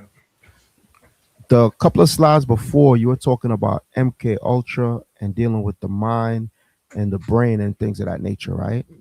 This is the same thing that's going on here. You know what I'm hearing? I'm hearing they got high impulse problems. You know what I'm saying? Like a 9-to-5 dude is considered boring. Why? Because he's not stroking your impulse. The other sister before says, oh, I wake up 9 o'clock. I want to jump on a plane. Who does that? That's people who are high impulse. They have high impulse behavior. You know, a lawyer, he has a strict schedule. You know, a doctor got a strict schedule. You can't just get up and go. You know what I'm saying? Mechanical engineers, architects, these are quote unquote under the auspice of a good man, meaning that it is regular. Like you could set your clock to the man's schedule. Right. They don't like that. They like impulse. That's why they always on TikTok, doom scrolling and all. They like to feel alive. That goes back to the book of Genesis, right? What did the Lord say to women? She shall be, not all, but for majority, they shall be in want of their husband. They shall be subject to their husband. So basically, their feelings is how you make me feel. Oh, I want see the drug dealer and the scammer. He's on the edge. Yo, shorty, check this out. I got a warrant. Ooh, she feel all super hype. You see what I'm saying? I done did that when I was used to be in the world. Yo, chill. I got a half a brick on me right now. Really? Can I see it? It's all about the impulse, how they feel. Oh, let me see let me see that pew pew. You see what I'm saying? Whereas the doctor and the lawyer, he's boring. You see what I'm saying? So it's high impulses. I hate to say, but a lot of these sisters, they can't control their emotions and they're subject to their impulse. That's why social media is just bringing all of this to the forefront. I just want to bring that up. Don't be sorry to say it. We got to say it with our chest because this is what it is. And this is why a lot of sisters are not getting married. This is why I would be real. This is why in our community, our women are the least married and all that, because social media is driving them to think like this. They have that hive mindset. They all think the same because they're being bombarded with all these people that talk like this. So this is what's normal. So we're all going to think like this. This is the group think. And it destroys the village. So now it impedes, it impedes our ability to grow, to get better, to heal and repair our community. It impedes that. It retards it because they're being fed stuff like this. And she looks just like them. Like she's relatable to the average woman nowadays in the world. So guess what? She want that. That's what it is. I want that too. But I'm mad that her father's behind her. I'm mad about that. All right, let me just let it play. Put them in order. Would you prefer to date a scammer, a drug dealer, or a regular 9-to-5 guy? Drug dealer. Then what? Scammer. Then what? 9-to-5. So all right. Scammer. And drug dealer. Then 9-to-5. So why the drug dealer first? Did y'all catch that? Sorry, let's go back. Did y'all catch that? Just want y'all to see the arrow. Boom. Did y'all see that? Failure. The community is retarded. Niggas like this are the reason why the community is retarded. It's crazy. I'm gonna skip this because it's pissing me off. When I put this together, it was pissing me off. So let's go ahead and skip it. Let's skip it. Now, in case somebody thinks that was a one-off, it's not. It's not. You guys see the caption of the video, right? We're going to play it in a minute. This is what's being normalized. Now we going on podcasts and we saying, I love scammers. A lawyer's not good enough for you. A doctor's not good enough for you. You want a scammer. I'm talking about this Proverbs 21 verse 6. It says the getting of treasures by a lying tongue, scamming, is a vanity tossed to and fro of them that seek death. Because when you steal somebody's money by lying to them, and that could have been money that that could have been their whole life savings. It could have been something that was very important, all they had, and you steal it. That person wants to seek your life, and rightfully so. Rightfully so. I've been around scammers before in this conscious community. It's supposed to be for your people in the conscious community. I go to these events that Sonetta was throwing. Brother Polite walks up into the daggone event surrounded by 10 bodyguards. Why? Because people wanted to, y'all know what they wanted to do to that nigga. Y'all know what they wanted to do to that nigga. You're paying all this money for security because you're scamming people. And you're afraid somebody's going to catch you by yourself, and you already know what's going to happen. And we make niggas like that the hero. See, Polite didn't fall because he was scamming people. He fell because of the pedophilia thing. But he was supposed to fall. Maybe if he would have fell like he was supposed to for scamming, he would have never had the opportunity to fall for being a pedophile. He'd have been in jail for scamming. He would have never touched that girl. But because we as black people, we love scammers, he was able to continue right up until the pedophilia. You gonna say something, Saab, or no? I thought I heard you. Yeah. Grand rising queen. Let me get your routing number there, my sister. It's funny, but it's not funny because a lot of that happened in that community. They scam people. It's nothing but scamming. The priest is right, man. Under the auspice that they pro-black and this, that, the third. See, with us, we got laws. We got Torah, right? Can't be scamming your brothers and sisters. And if you do scam somebody, your name is going to be brought up. The scriptures talk about a good name.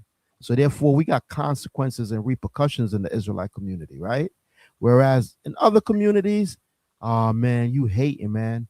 How am I hating? The brother said he's going to have the school like 15 years ago. You hating, brother. Send in your donation, brother. You see what I'm saying? No accountability. So that's why it thrives over there. And yeah, priest, you was right. He was supposed to have been put out of business. Now y'all get mad because they found out he's messing with little children. I should have put him out of the community from day one. Like you said, priest, he wouldn't have a chance to progress and end up messing with people's children, man. It's the truth, man. Go on. There's a documentary that just came out about Nature Boy, right? Young Pharaoh's sidekick, Nature Boy. Nature Boy was a scammer. Who was he scamming? Women. He said the black woman is God, right? Y'all fell for that. That's not in the Bible. Y'all fell for that because that sounded good. It tickled your eardrums, and Nature Boy scammed y'all, as well as was running through women like it was Usain Bolt in a marathon, right? Young Pharaoh scammed y'all. He said the black woman is God. Brother Polite scammed y'all. He said the black woman is God, right? Who else? Who am I missing, man? Yado Wakens scammed y'all. He said the black woman is God. Derek Jackson scammed y'all. He said every black man is bad. Scammed y'all, committed adultery on his wife, and now guess what? Derek Jackson got more followers on his YouTube than ever. What about that female psychiatrist chick? Dr. Cheyenne? Bryant, Yeah. Scammed y'all. Don't even have a damn degree, a real degree. What had happened was my school burned down and degree. Get the hell out of here, man. See, it's all about, I hate to say it, but I'm gonna say it with my chest, is how women feel. Why you think PIMPs were so successful? They know how to get inside your mind, make you feel a certain way. Once you feel a certain way, forget about it. Forget about it, right? I forgot the great. I can't forget him because he's in his presentation. I'm actually using some good stuff he said, but I'll be remiss if I don't mention Umar Johnson. No nigga that scammed y'all. All right. Anyway, why were these men able to scam a lot of our sisters? And this is no shame. This is tough love. I told y'all today's class is going to trigger some. This is tough love. You know why? Because a lot of sisters in the world, and some of y'all in the truth, you like to be scammed. You like to be told what you like to hear. And so therefore, what you get is what you get. Do women ever take accountability for the bad choices of men? I love scammers, and that's my fault. That's why I'm always been broke. I blame it on my youth. It's my I'm like, fault. I was young. Yeah. I was experiencing. I'm still young. So you still like the scammers? They're talking fast, but are y'all picking up what they're putting down? They like scammers. They know it's wrong. So when it goes wrong, they don't take accountability. They say, I'm young. I was young. No, you just like scammers. You don't want the lawyer. You don't want the doctor. You don't want the architect, right? You want the scammer, like Zahab said. So somebody impulsive just like you. This is what's being pushed on our sisters. Now, if you want the truth, I ain't talking to you. I'm showing you why the village is retarded. When we sit down and we talk about why are people in the conditions that we're in, I'm showing you why. This is mind control being used on our people through social media to engineer a certain outcome, and it's working perfectly. Let's be real. Do women ever take accountability for the bad choices of men? I love scammers, and that's my fault. That's why I'm always been broke. I blame it on my youth. It's my I'm like, I fault. was young. Yeah. I was experiencing. I'm still young. So you still like the scammers? Yeah. Do you guys go in there with that thinking you guys could change him and make him? No. So why the hell you One mad thing when you wanna be. you find out he probably been there? I feel like because I feel like whether it's a man or a woman, they have a way of making you feel like you're the only one. So it's like sometimes you would, just because I'm ain't shit to other women doesn't mean he's not gonna be shit. I could change him. Did y'all catch the end part? She said just because a man is not SHI to another woman doesn't mean he's going to do that to you. So in other words, a dude could have a bad reputation of what he did to other women as a scammer. You know of said bad reputation, but you decide I'm different. Anyway, let's move on, man. Let's move on. This is crazy. Let's go to 2 Timothy chapter 3. I'll pick it up from verse number 1. The community is retarded, man. This is who the youth are learning from and watching. And 2 Timothy 3 verse 1, it says, this know also that in the last days perilous times shall come. For men, and when it says men, remember we went over this like a month or two ago, even though it uses the word men, it's talking about men and women, right? Okay. For men shall be lovers of their own selves. Everybody's selfish in the last days. That's what we're witnessing on social media. Everybody's about themselves. Covetous. In other words, you see certain people that have certain things, certain lifestyles, certain possessions on social media, and you feel like you deserve to have that too. Why? Just cause. Just cause. Boasters. You on social media boasting about everything that you have. Proud. Blasphemers. Disobedient to parents. Unthankful. Unholy. Without natural affection. Truce breakers. False accusers. Incontinent. Fierce. Despisers of those that are good. Traitors. Heady. High-minded. Lovers of pleasure more than lovers of God. We know these are the last days pursuant to verse number 1 because we see this on steroids because of social media. So we know we're in the last days. Having a form of godliness, but denying the power thereof, from such turn away. So if you're righteous, you want to get away from people that carry themselves like this. For of this sort, what sort? Verse 2, verse 3, verse 4. Are they which creep into houses. Derek Jackson, Yada Awakens. What's this guy's name? Ace Metaphor. Creep into houses and lead captive silly women laden with sins, led away with diverse lusts. They know exactly what the women want to hear. Okay, I'm a scammer. I'm going to throw you a couple of dollars here or there, buy you a couple of bags, whatever, and you're going to be hooked in. And I have no good intentions for you. I don't plan on committing to you. You're one of like 10 women I'm dealing with, so forth and so on. But I'm going to deal with you like that for now to get what I want. And when I'm tired of you, I'm going to throw you away. But because social media mainly has conditioned our women to lust and desire after having the Hermes bag, the Chanel bag, and all the most expensive things, to be able to go on expensive vacations to the Maldives and be able to take pictures in expensive restaurants like Papa Do's and all these other things, and Ruth Chris and everything else, because social media has conditioned you that that's normal, which is not normal. And by the way, on a side note, Papa Do's, Ruth Chris, the food is trash. By the way, all you got to do is go to YouTube and watch the food reviews where everybody says the food is mid. But you just want to take a picture and put it on social media to show everybody that that's where you went. So you can be a boaster, like it says in verse number 2. You desire, you lust to be to boast about it. For of this sort are they which creep into houses and lead captive silly women laden with sins, led away with diverse lusts, ever learning and never able to come to the understanding of the truth. The definition of insanity is to do the same thing over and over and over again and expect different results. You deal with one scammer, he dogs you out. You go to another scammer, he dogs you out. You get with this drug dealer, he dogs you out. And now the lawyers, the doctors, the architects, the software engineers, all men are bad. Yeah, no, absolutely not. Do you date 9 to 5 men? I don't date men who have to clock in and out. So did y'all catch that? She doesn't date men who have to clock in and out. That's lawyers, doctors. She can't date them. This woman she's too good for them. Do you date 9 to 5 men? Hold on. I don't Well, who is you? men who have to clock in and out. Interesting. No, I'm in complete support. I have a nephew that's flying here from Amsterdam. He just turned 19 and he's gonna be a 9 to 5 man. I'm fully. So her own nephew is gonna be a 9 to 5 man, and she looks down on him. She says, he's good for him, but I can't do it. That's her nephew. This is crazy. But look, when you look and you stack these women up, right?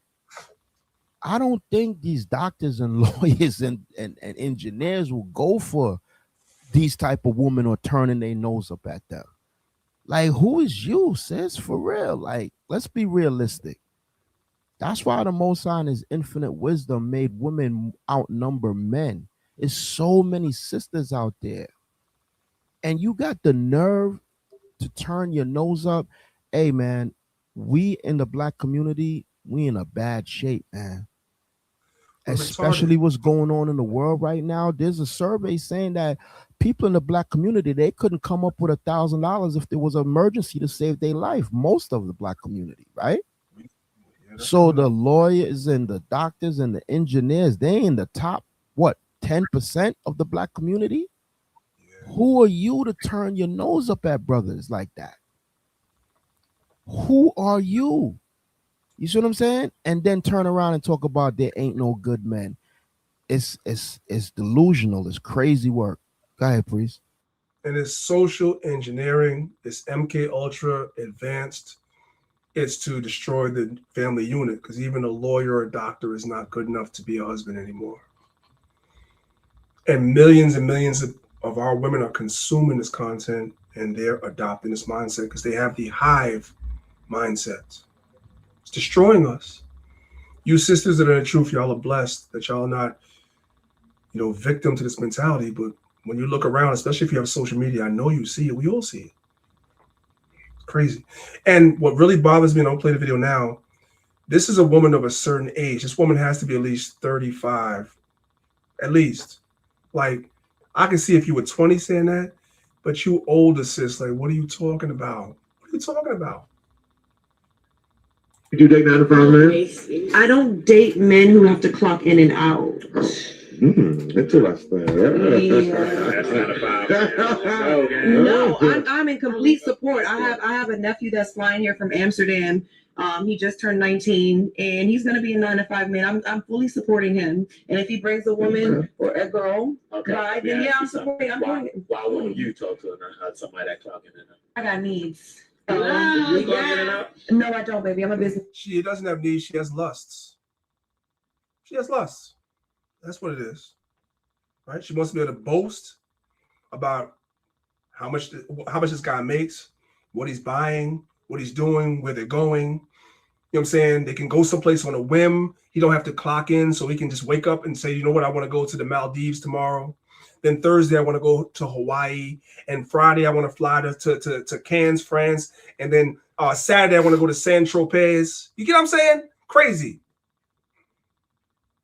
Owner. We do know there's 9 to 5 men out here that's making like 150 on average, like entry level. I like 9 to 5 guys because they cut grass and do shit around the house. Not that I don't dislike, 9-to-5 men because they're not getting the bag. In terms of me having needs, it's about a time issue. If I'm free and I'm free to make my own schedule, make calls, and I can travel whenever I want. Yeah, meet me there. It's not necessarily with your person. Yeah, it's not. I want to be able to And say. a question that has to be asked, and we're going to move on because I think the point is becoming redundant.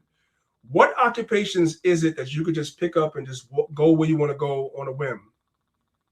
Somebody tell me what occupation is high paying that on a whim you could just get up and go where you want to go. Name it. It almost doesn't exist under the legal banner. It doesn't exist.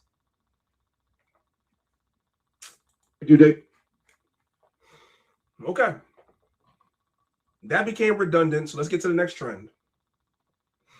So you guys see the picture here, right?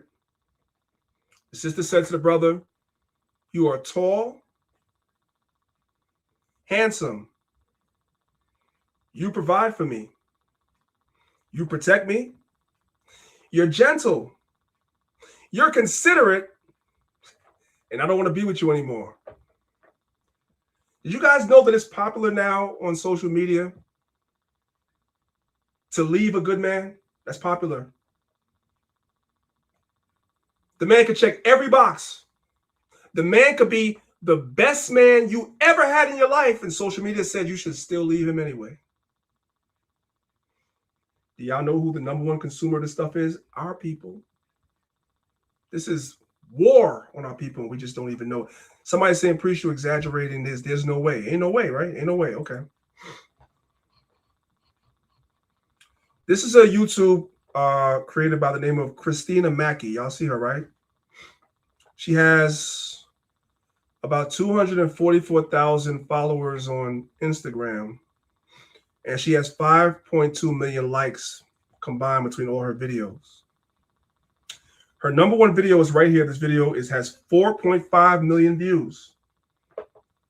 That means 4.5 million people have consumed this content. That means the algorithm is putting this out there for people to consume. Now, she's a fitness influencer and talks about finances, so forth and so on. But her most popular video, as you guys can see, is this one right here that has 4.5 million views. Go to the next slide. This is the retardation in our community.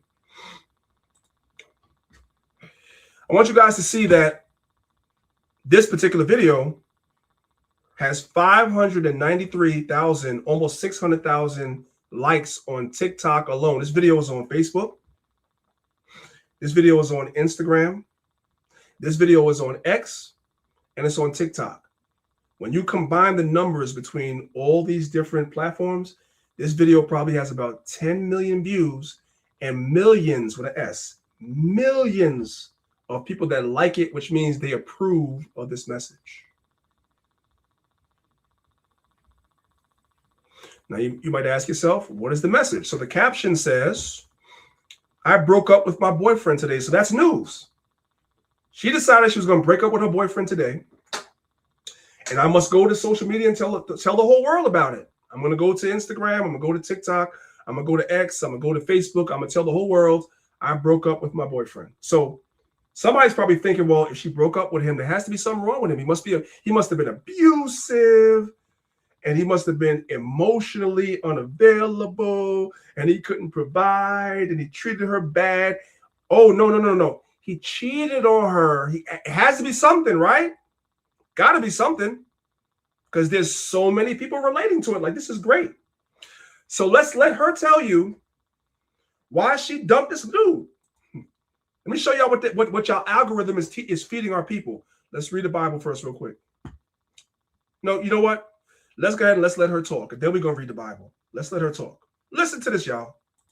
I broke up with my boyfriend today, and not for any crazy reason. No heavy argument, nothing crazy. He's a great person. He's really such a sweet guy. He literally taught me how to love. He's gentle. Whoever gets him is going to be in for such a soft, loving life, right? But I realized I'm a very high output individual, and I have high expectations for my friends, my girlfriends. They'll all tell you, Christina does not want to hear your bullshit. I'm not the friend that you call and vent to unless you want a real solution. So did y'all catch that? This man he taught her how to love. He was nurturing, gentle, kind, and all that stuff. And she broke up with him because she has high expectations. Wasn't mistreated, wasn't mishandled, wasn't abused, wasn't cheated on, wasn't not provided for. She broke up because she has higher expectations, meaning that she feels like she had a better option than the best man she ever had. Are y'all following along? This is crazy. This is Sirach 42, verse 12. It says, behold, not everybody's beauty, and sit not in the midst of women. See, people will look at the face. Oh my gosh, she's so beautiful, whatever. She did this, that, and the third. Sometimes some of the most beautiful women are some of the most evil people on the planet. And this is evil. But you don't have to be comfortable to come to social media and tell the world that you left a man that was the best man you ever had, that taught you how to love, because you had high expectation. Meaning that you probably felt as though you could do better than the best man you ever had. And then later on, when you get with Pookie and Tyrone and they do you wrong, then all men are bad.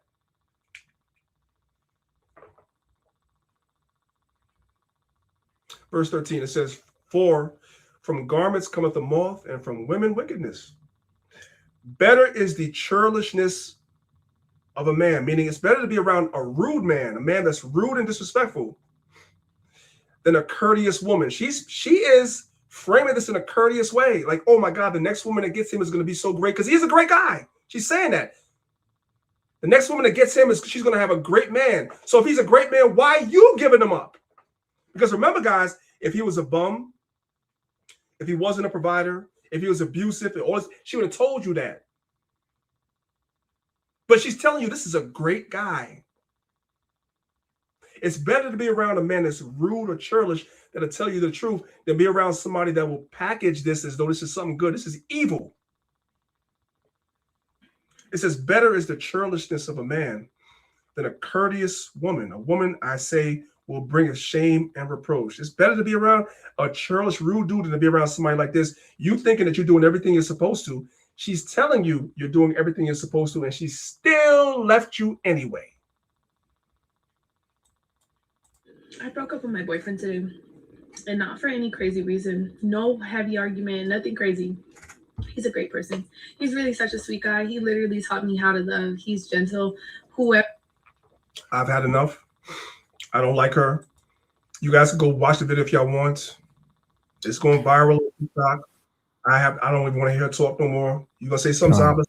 Yeah, this whole social media thing where you could do better, leave your man. It's turning our women into whores, man.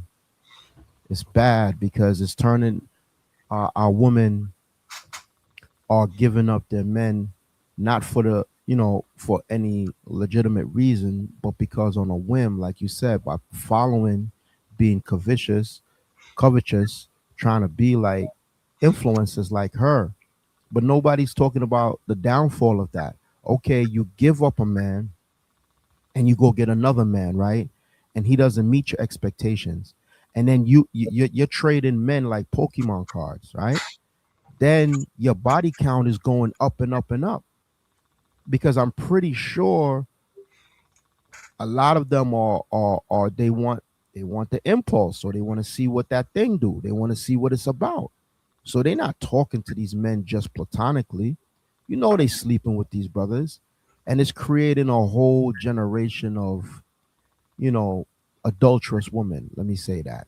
And that's bad, man. This whole social media thing is influencing our young our young men too, because it also has to do with them too. We're gonna get to that. Yeah, we're gonna get to that. But the thing about it is that some of the men are waking up and they're like, nah, we ain't doing this no more.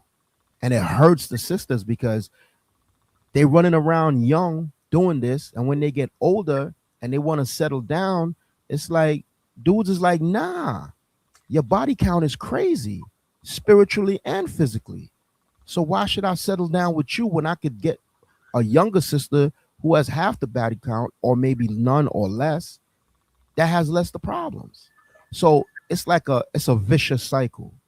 It's a vicious cycle our people are caught up in, man. Go ahead, Priest. Now, that wasn't a one-off. That wasn't a one-off because that's what's trending on social media. Let's hear it again from somebody else. It's the same thing, same mentality. This is what's trending.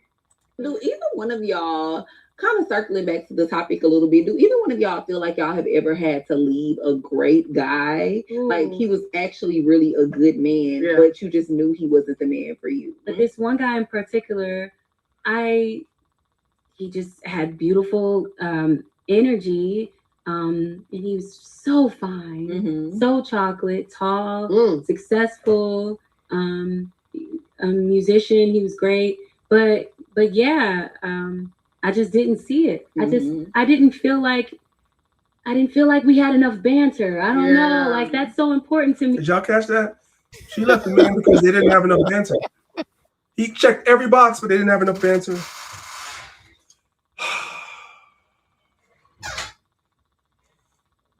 I want to laugh. She wants a nigga to make her laugh. So a man could check every box, but because he doesn't make her laugh, she gets rid of him, as though there's any man on the planet Earth that would check every box. That doesn't exist.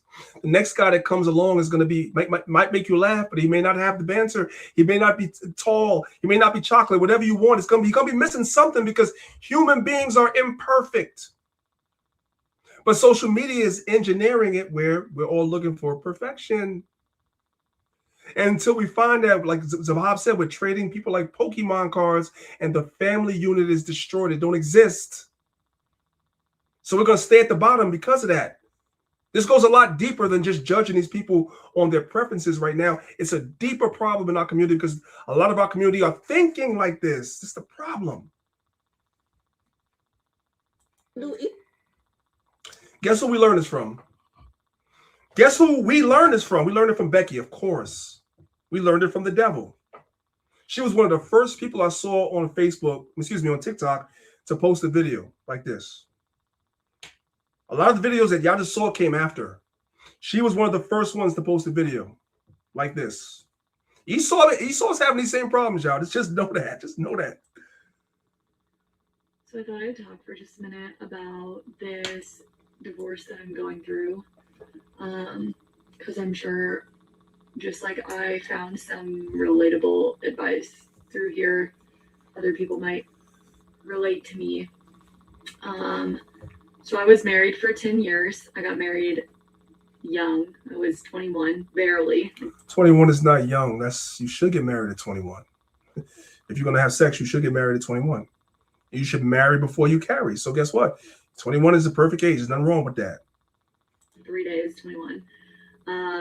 Already had a baby. He was 8 weeks old at our wedding. And I remember feeling like my marriage was temporary from the beginning. Like that I wasn't. So she felt the marriage was temporary, but she went through with it anyway. She had a baby by this guy. Married him, but while she's getting married to the guy, she said she felt like as though it was temporary. I want y'all to follow along now. This is where our people learn this from. Gonna make it. And I didn't know what that feeling was. I just thought it was cold feet, but it kind of manifested itself for the next 10 years. And here we are 10 years later going through a divorce. So he didn't listen. He didn't really start this process. I guess it was more so me because I was always looking for someone else because I didn't know how to be loved or how to accept love from somebody. And so while he was fighting for me, I was pushing him away. So he was fighting for the marriage and she was pushing him away. Listen, this is a good guy. She's going to tell you that. But I never truly accepted happiness. I left the good guy.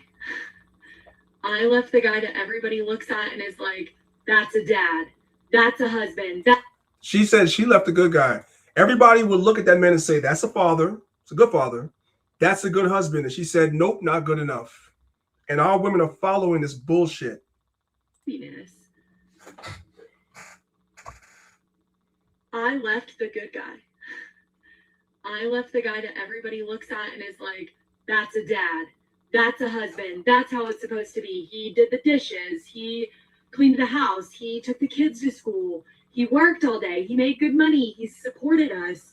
I mean, yeah, we have our problems, but what else? Listen, what else? What else are we supposed to do? I don't get it. I don't get it. I don't get it. The man did everything. He was everything that they said that they want, and it still wasn't good enough. And this BS is being perpetuated on social media, and now our women are doing the same thing. Because that's how the feminist movement started. It started with the white women doing stupid stuff like this, and our women follow right along. The village is retarded. Now it's trendy to leave a good man that does everything. Nothing wrong with that either. How do you win? I don't get it. Let's move on. Here's the thing that I want to talk about. It's all well and good to do stuff like that and whatever people say, but I want y'all to understand the real world we live in outside of social media, outside of the social engineering, outside of MK Ultra. Let's take a look at the real world for a second. This is from a website that a lot of people that work in human resources resort to for articles about stuff dealing with human resources and hiring practices, et cetera, et cetera. This is from a website called hrdrive.com, right? Very popular website amongst people that work in human resources. Do you guys see what the title of the article says? It says, women are overrepresented in AI vulnerable job research shows. This was put out a month ago, 1 month ago. The number one people that are vulnerable to losing your jobs to AI are women. The same women that have a trend that says it's okay to leave a good husband that's providing for you. It's okay to do that and go get a job for yourself if you're a stay-at-home mom and go into a field where you're the most vulnerable to get laid off and you're going to be messed up behind that. But AI is hurting you in that direction because you don't know nothing outside of TikTok. You don't know nothing outside of the mind control. You're not aware of this. You're not aware that while TikTok is steering you in a direction to break your family, AI is going in a direction where you're going to be messed up for leaving that good man in the future. That good man, that man that didn't do nothing to you, took care of you. You're the number one demographic that's in risk of losing your jobs to AI.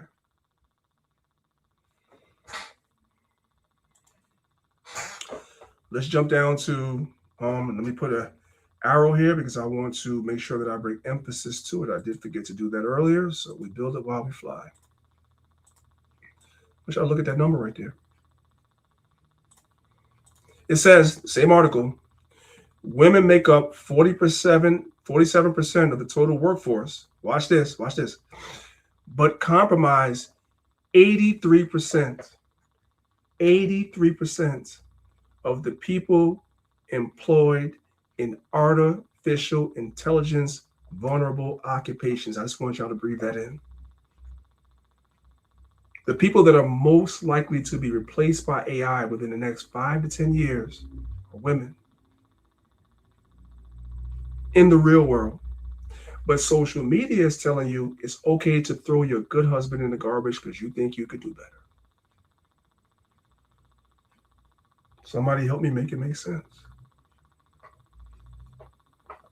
I know our Israelite sisters are not shamed by this, but I want y'all to see why our sisters in the world are. Why I said the community is retarded, it's impeded. Social media impedes our mindset and our thought process because we're conditioned based on our algorithms to think a certain way and make impulsive decisions that are stupid that are going to affect you later. There's more.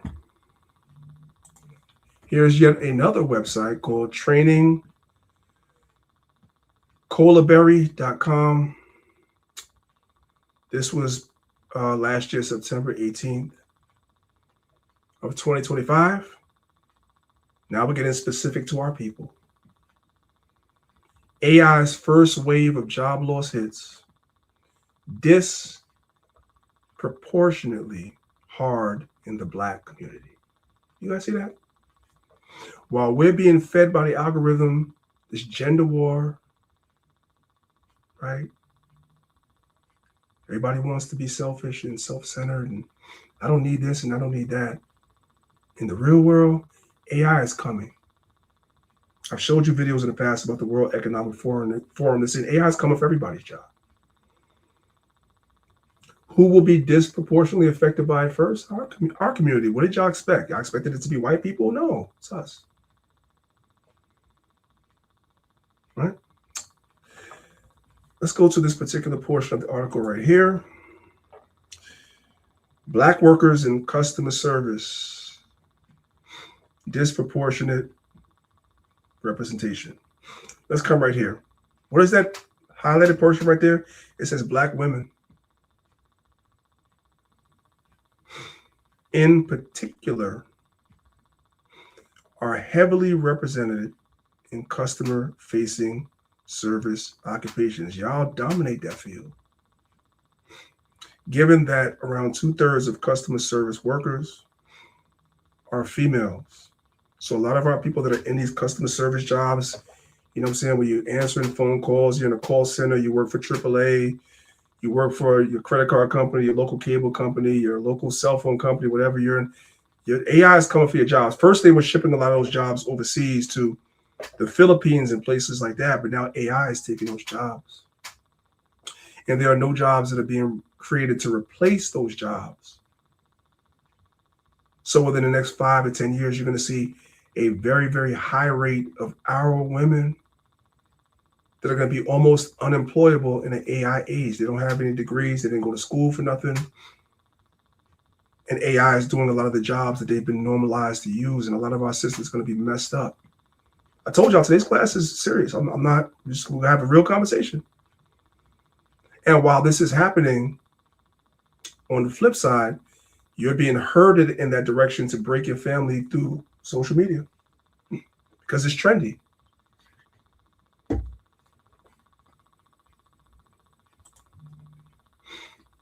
I want you guys to take a look at this Excel spreadsheet that I have right here. And I want to examine it just for a second.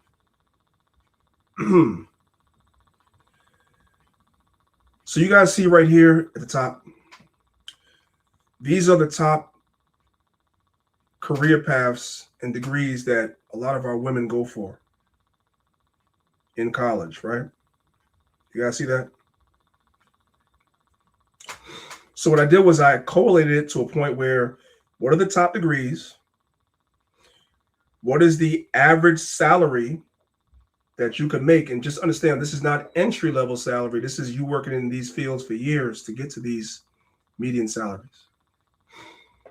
And what is the AI risk, right? Now, I want to take our time and unpack this. I ain't going to rush it. The top degree that a lot of our people go for is business administration. The median salary is about $80,000. That's not entry level. That's for years you work in that field and you get there eventually. There's a medium risk that AI is going to replace you over the next 5 or 10 years, where some of our people that are going for these jobs, it's going to become less and less jobs in that field that our sisters are going for. They're taking out loans for college to go for this field. And many of the jobs, not all, but many of the jobs will be replaced by AI in the next 5 or 10 years. And guess what? That college debt, those loans don't go away. Now, nursing has a low threat of AI taking the job because nursing is hands-on, right? The problem with nursing is that a lot of our sisters aren't going into nursing. They might go for nurses technician, but not nursing itself like an RN, because that takes a lot of years of schooling. And also you have to go for your state board, so forth and so on. There's a lot involved in that. Shout out to the sisters who are RN. Yes, so shout out to sisters like Sister Porter, that's an RN and stuff. It's a very difficult position to obtain, and it takes a lot of time. A lot of times our sisters want to go for jobs and careers that are easier to obtain. So while RN doesn't necessarily show that it's going to be replaced by AI anytime soon, it's not as many of our sisters going for that as they are that's going for business administration, which AI is going to take your job, right? Criminal justice, that's a big degree amongst our sisters. It has a low AI risk of being replaced, but guess what? It also doesn't pay very well. It only pays $65,000 a year. The cost of living in most cities is more than that. So you're going to be below the poverty level if you're single. Psychology or being a therapist, $63,000 a year. Yeah, it's a low chance AI is going to take it, but it doesn't pay very well. Not in this economy. Education, being a teacher is another degree a lot of our sisters go for. Guess what? Doesn't pay very well. Social workers doesn't pay very well. That's why AI is not taking those jobs. It doesn't pay very well. There's no need to replace you. We're going to work you like a daggone horse, and we're not going to pay you very much. Now I'm talking about healthcare administration. A lot of our sisters go for that. Yeah, AI is going to take those jobs for sure, because that's a lot of paper pushing. It's going to take those jobs. It pays more, so the AI is going to take those jobs. Accounting, communications. Right? You guys get the idea. And I have the sources down there that comes from the Department of Labor Statistics, National Center for Education Statistics, McKinsey Global Institute, et cetera, et cetera. The jobs that are not in threat, these are the top degrees that our sisters go for. The jobs that are not a threat, the majority of them don't pay very well. That's why it's not a threat. They're going to work you like a horse and pay you a little bit. The jobs that pay a little bit more, they're going to get AI to come take your job. There's also industries that's not there. Give me 1 second, Sal. While you're being herded into being single is better than being with a man because of social media. Go ahead, Sal. No, I was just gonna say there's also industries that are not on there that sisters do as independent, like real estate. Eventually, you know, AI is gonna get into that, right?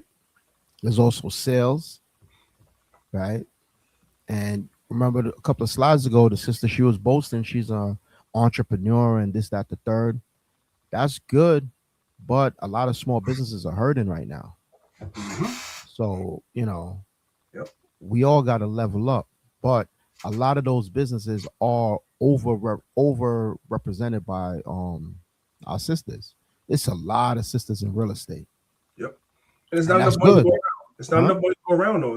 And real estate is down. They're not making it's commission based and it's iffy. You know what I'm saying? Plus with the housing market. Yep. You know what I'm saying? It's crazy. But a lot of our sisters are in that.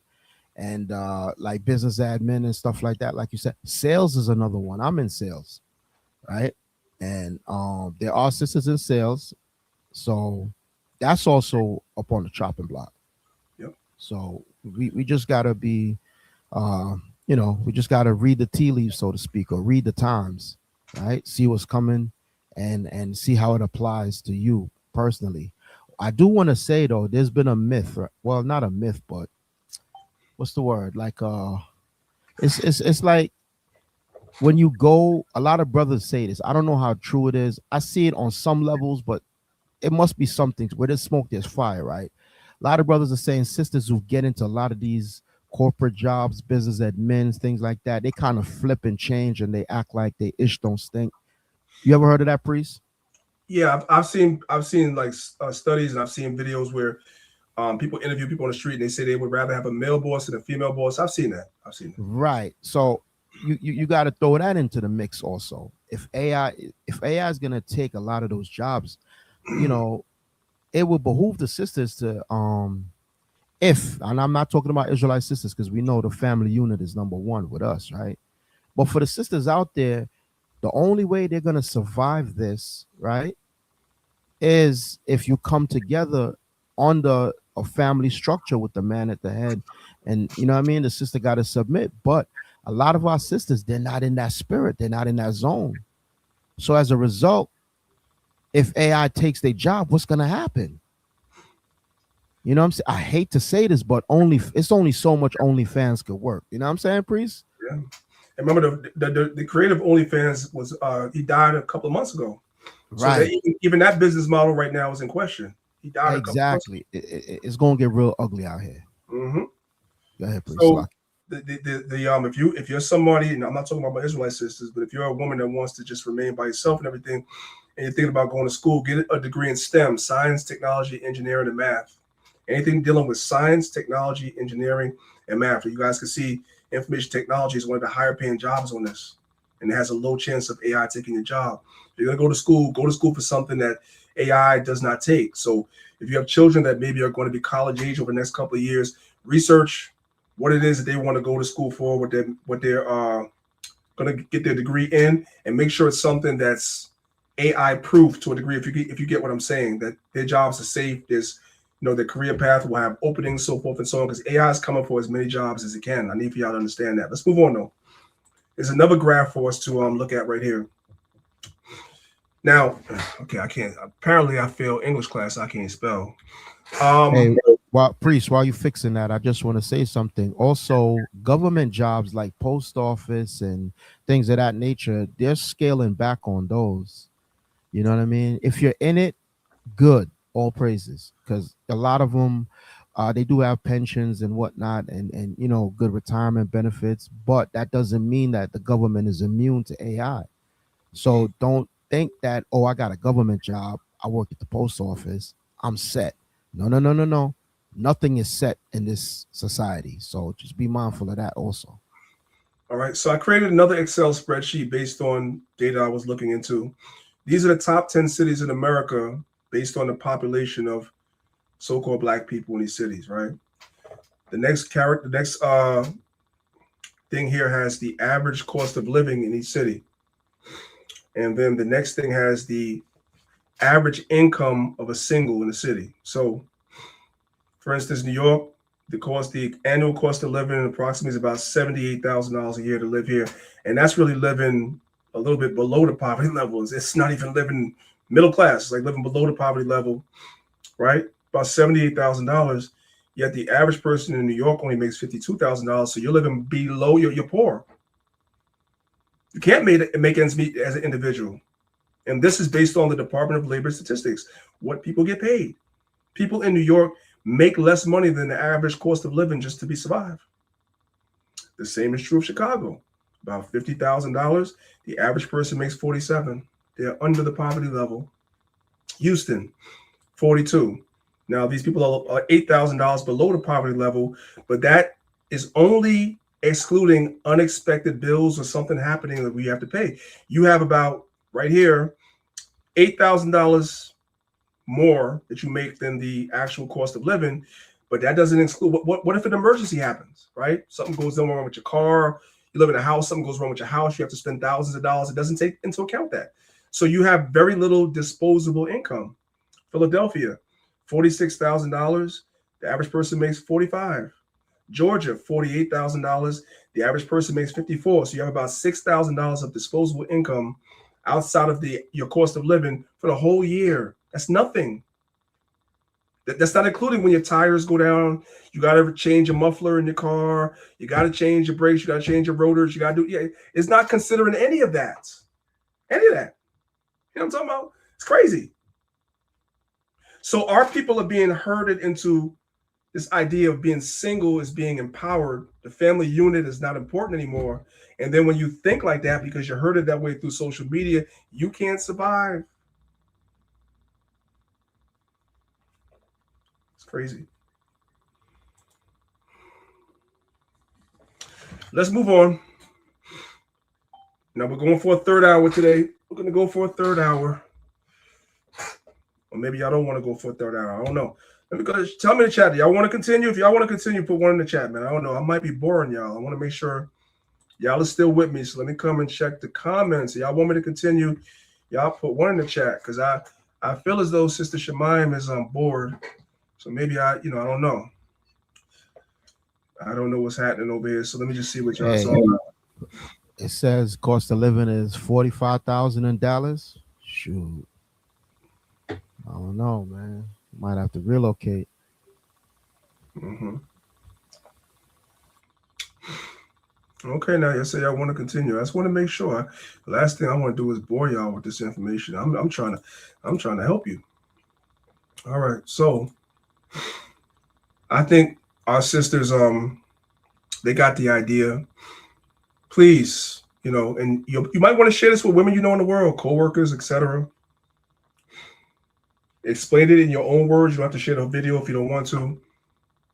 Try to get them out of being in that herd hive mindset of following social media. That's going to be a lot of our sisters' downfall and destruction.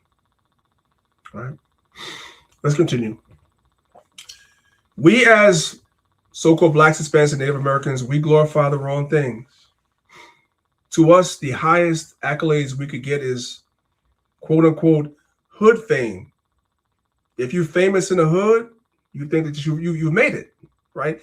And it's sad because what a lot of people become famous in the hood for doing is wicked as hell. It's crazy. It's crazy, but that's social engineering too. That's MK Ultra too through social media. You want those great stories to be told about your exploits and who you murdered and who you robbed and what you did. Somebody's off mute on stage on Clubhouse.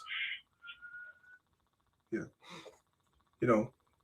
You want stories about you to be told the way they talked about Free Ray, Rick Ross, right? Or Big Meech. You want your name to be talked about like that. People who were drug dealers and all that have hood fame. They have celebrity status. And these dudes were drug dealers, flooding our community with drugs. And they're famous. We glorify the wrong things, man. Let's watch the video. Hood fame is that dash between you was born here and you died. You get to like the hood can consume you to a point where and this is a problem. And I'm gonna just throw it in the Black community too of we glorify the wrong things sometimes. You know what I mean? Like people get out of prison and it's on the same level as somebody that graduated from college with an MBA. Yeah. Excuse me, we like murder? Master's degree. What the fuck? Why are we even talking about this person in the same light? Social engineering. What you gotta understand too is like you just said, the hood fame. That's more important than money, bro. Than life. Like you hood fame is that dash between you was born here and you died. It's sad, but it's true. Many of our people, they live for that. That's their most important accomplishment, to be famous in the hood. Sad. This is Psalms chapter 12, verse 8. It says, the wicked walk on every side when the vilest men are exalted. The Black community call villains our heroes. Let's listen to the video. Let's get straight to it. That album, well, trash. And I'm not going back and forth with nobody from the Black community who has not grown to see that these folks been talking about the same stuff for the last 10 years. They talk about money, women, drugs, alcohol, designer, and division amongst the Black community. When they talk about the designer that they have on, that they want you to waste your money on, that they give for free, owned by white folks, I never hear them push or promote Black clothing lines. When they talk about the alcohol they drink, the bottles that they pop, it come off as a status thing. So when you go out, they want you to waste your money on these things. And guess what?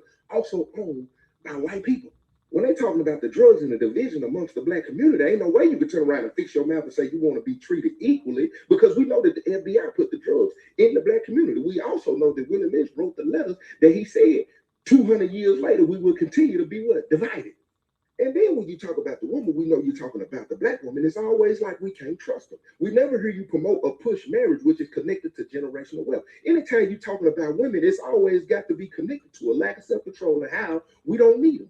My guy, you went to Harvard and got a certification in business. My question is, why is it that you still on the mic talking about rats, drugs, money, and women? It's insane to me. And lastly, I got a question for the Black community. Matter of fact, I don't. Because y'all are obsessed with defending villains and calling them heroes. People like you and me in life, that don't even apply to us. There's a lot of dudes in the streets who feel like when they live in wicked and unrighteous lives, they feel like they can have some kind of shield of protection from the Most High. You really don't. Y'all go check out my series Traps on Tubi. I'm gonna have you. I have nothing to add to that. That is self-explanatory.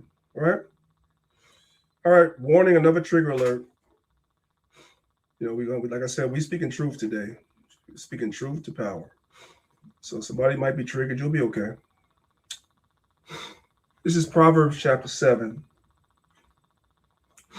verses 10 through 13. It says, and behold, there met him a woman with the attire of an harlot and subtle mind. She is loud and stubborn, her feet abide not in her house. Now is she without, now in the streets, and she lieth in wait at every corner. Here's a woman at Walmart. I don't know what prompted this. I don't know what happened before the video, but it almost doesn't even matter. Why is it that every place, every time is a time to shake your ass? Like, why?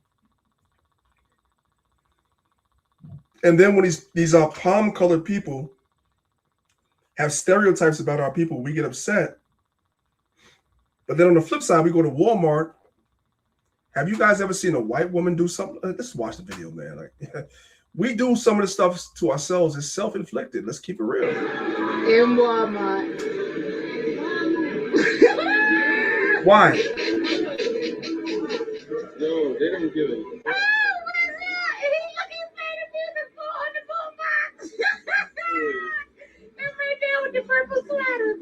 Somebody might be like, what's the context? I'm here to tell you, the context doesn't matter.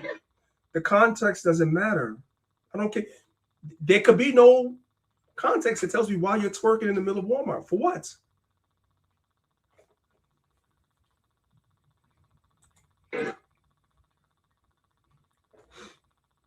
And then we upload stuff like this. Now you're twerking at the gas station, right? You put it online. The white boys get a hold of it, and now you become a whole National Geographic mockery, right?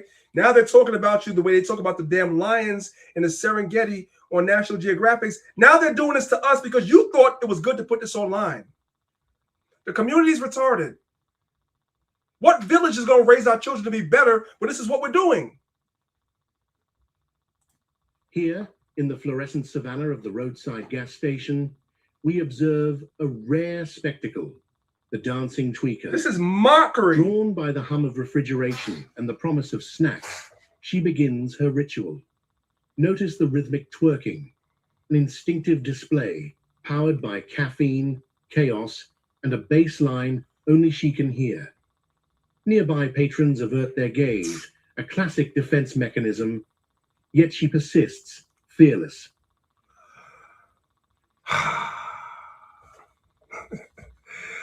That's somebody's daughter, man. Goddamn. Somewhere along the line, something went wrong. And this is the one you mentioned about. I added it because you mentioned it at the beginning of class. This is Ecclesiasticus, Sirach 26, verse 10. It says, if thy daughter be shameless, keep her in straight lead, lest she abuse herself through over liberty. This young lady has a response video to this on TikTok, but I'm going to play the video. Y'all probably all already seen it. This is her graduation, and this is how she chose to celebrate her graduation, similar to the last two videos we saw.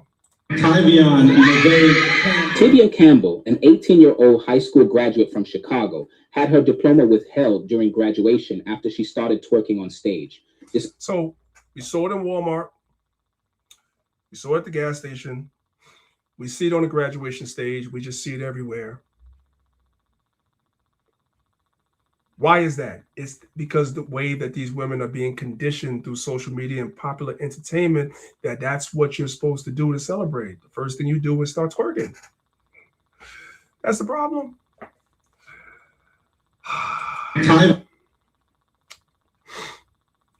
This young sister says there are no role models in our generation.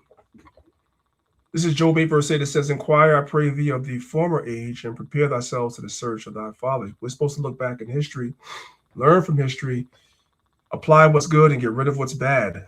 Deuteronomy 32 verse 7, it says, remember the days of old, consider the years of many generations, ask thy fathers, and he will show thee, thy elders, and they will tell thee. Now, this is a young lady, all praise the Most High for her, that has not allowed the programming to infect her mind. So she's talking about how bad it is, right? We know our sisters in the truth. They know that, but she's not necessarily in the truth. but even she could see, yeah, there's something going on here. Y'all want to know what bothers me? How there are so many women and young women out here who do not know their self-worth or their value. Yet there's nobody teaching these women their value. You have songs to teach women to be whores. You have songs to teach women how to outsmart a whore. Or songs to teach women how to get what you want without actually loving, but using. What they don't teach is that in order to receive love, you have to know how to give love. But nobody's teaching love.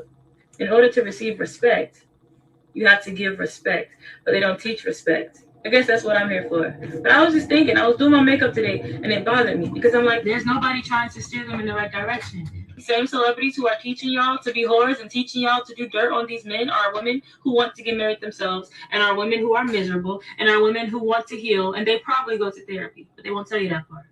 That bothers me. And I agree with her 100%. We can take issue, maybe sometimes with the lashes and whatever. We don't give it, but you know what? What she's saying is right. I got no judgment because she's a unicorn. Go ahead. What you gonna say, Zahn? Nah, yeah, you're right. You're right. I guess, you know what I mean, them days of the pro-black and the be natural, them days is over with. Yeah. I'm saying if I was me 20, 30 years ago as a young man, I'm like, yo, this is it. Well, all right, but it's just our sisters are beautiful. They don't need all the lashes and all that extra. It's just, that's just me. But then again, it's a new era. They don't. Man. They feel like they do. You know, some of them low self-esteem, bro. Because even back when we was coming up, like pro-black was the thing to be. Like, you know what I'm saying? Sisters was cute, man. They look beautiful. They still do. Don't get it twisted. But they would have the Afro puffs and the, you know what I mean? Even if they did it natural or whatever, and they worked with what they got, you know what I'm saying? The most they had was lip gloss, still popping, natural, beautiful brown skin and all that, you know what I'm saying? Sisters knew how to, but now it's like, yo, the synthetic era is crazy, bro. Yeah. I don't know. It's lucky. I'm just ranting. So I've spoke about the teen takeovers. So here we have a video from these teen takeovers that we're seeing, right? So let's check this out real quick. And you guys will notice something, as always, as we've just watched, but check it out. Last night, the city saw its latest teen takeover, this time in Lakeview. Yeah, a mob of teens filled the streets, climbing onto cars. Did y'all see it? Are y'all seeing it? I'm going to go back to the beginning. When we come to the scene, I want you guys to see. So we saw twerking at Walmart. We saw twerking at the gas station. We saw twerking at graduation. And now during the teen takeover, they jumping on people's cars and twerking. This is that hive mentality. Where do you guys think they get it from? They get it from social media. That's what you do when the camera's rolling. You just start twerking. That's it. Last night, the city saw its latest teen takeover, this time in Lakeview. Yeah, a mob of teens filled the streets, climbing onto cars, damaging the vehicles and businesses in the neighborhood. WGN's Kelly Davis. This is what they're doing. They're twerking. Look at that. People tell me hundreds of teens poured off the L here at the Belmont Red Line stop. They swarmed the streets and caused chaos throughout the neighborhood. Twerking. This is the scene right there. Look at that. unfolded just after 10 o'clock last night. Come on. Hundreds of teens look at them on the car. the streets, shutting down Belmont for hours. There was no celebration yesterday. It was just pure chaos. This doesn't appear overnight. This doesn't appear in a year or two. This is meticulously crafted social engineering through social media and everything else that's consumed the minds of our people. And that's why it's so proliferated right now. That's why it's so widespread. That's why you see it everywhere. It's infected our mind through social media. That's why. It took them a long time to get here. Started off with MK Ultra in the 50s, but now we're here. Now we're here. Now, hold on, Priest. Now, what happened? You get a call 2-3 in the morning saying your son or your daughter was jumping on top of cars and whatnot, and we coming to arrest you. You know what I'm saying? That's crazy. Yeah. Well, there has to be some accountability put on the children. If you know, but that's the law in your city, and you go out and do it anyway, then you got your parents arrested if that's the rules in the city. But you think they care because they're the ones sneaking out. Sometimes you can't tell them nothing. That, you know what? At that time, that's when you got to be like, you know what? You pass 18, 19, You don't want to listen to my rules. You want to go out there, you know what? Then change your address, move out. So if they do try to call me, I'm letting them know, oh, no. You talking Mr. Such and Such. He's not under my authority. No, he's a grown man. She's a grown woman. No, officer. She lives such and such and such. You know what I'm saying? That's not my pay. Come on, I ain't going to jail for these little badasses. Hell no. Come on. All right, so you guys see the picture now, right? You know, children watch what adults do. As a man, you must understand that whether verbally or it can just be by observation, the younger generation mimic what they see. The reason why a lot of these younger females are the way they are is because they watched older women do it and they're doing the same thing. The reason why the younger men are the way they are, they sit back and they look at the older guy in the mirror and the younger guy's thinking that that's the standard. That's what it means to be a man, right? To be in a gang. That's what it means. So he's going to grow up and aspire to be the same because the community is retarded, right? Via social media and everything else that proliferates all the wrong things in our communities.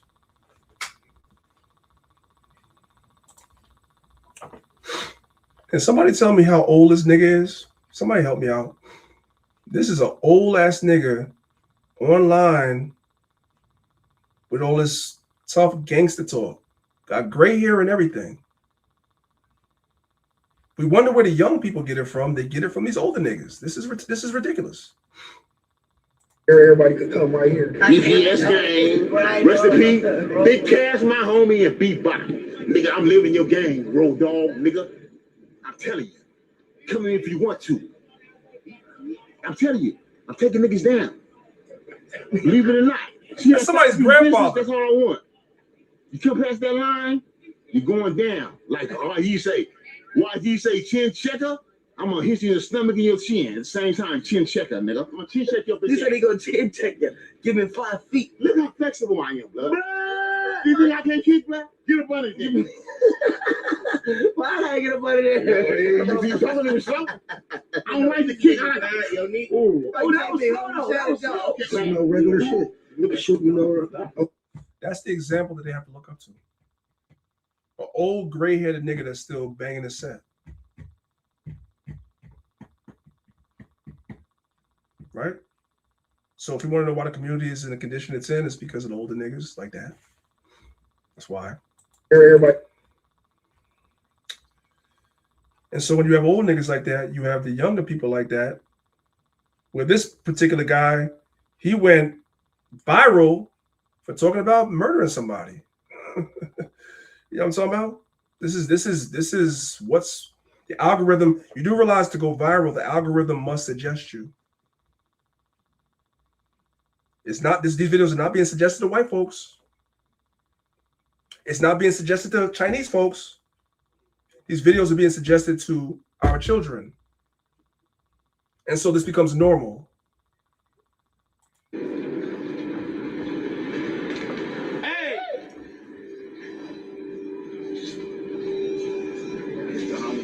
Blood went viral. Blood that better pull up. Blood went viral on the hood blog. Talking about his murder case on the set. You went viral for talking about his murder case. Y'all caught that, right? Viral. Blood that better pull up. Blood went viral on the hood blog. Talking about his murder case on the set.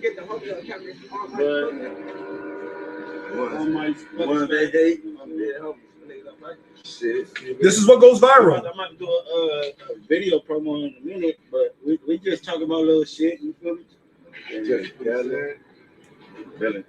This is what's being peddled to our community through the algorithm. This is what our youth are consuming. And then we're sitting around dumbfounded, like, why are we in the condition we're in? For a reason, this is manufactured on purpose. You guys get the idea. I don't have to make it redundant. We can move on. All right? Let's read Proverbs 22:15. Foolishness is bound in the heart of a child. Children are expected to do folly things, right? Things that are a little crazy, wild, whatever. Children are expected. But why is a man instructing a child to be wicked and do folly? Foolishness is bound in the heart of a child, but the rod of correction shall drive him far from it. Who brings the rod of correction? The man. So when a child does something stupid, you're supposed to correct it. You're not supposed to teach the child to do something stupid. These kids need better role models. I'm telling y'all, a man taught them this. You don't talk like this at this age unless a man taught you that. Rather than correct you, they taught you that this was cool. What y'all gonna do?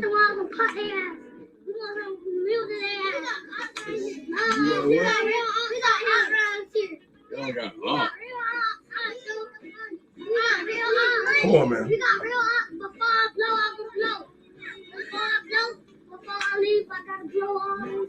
I'm gonna pray for you. You hear me, my boy? I mean, anyone can guess probably where they learned this from. Probably a male figure in their life, maybe their father, maybe their brother, cousin.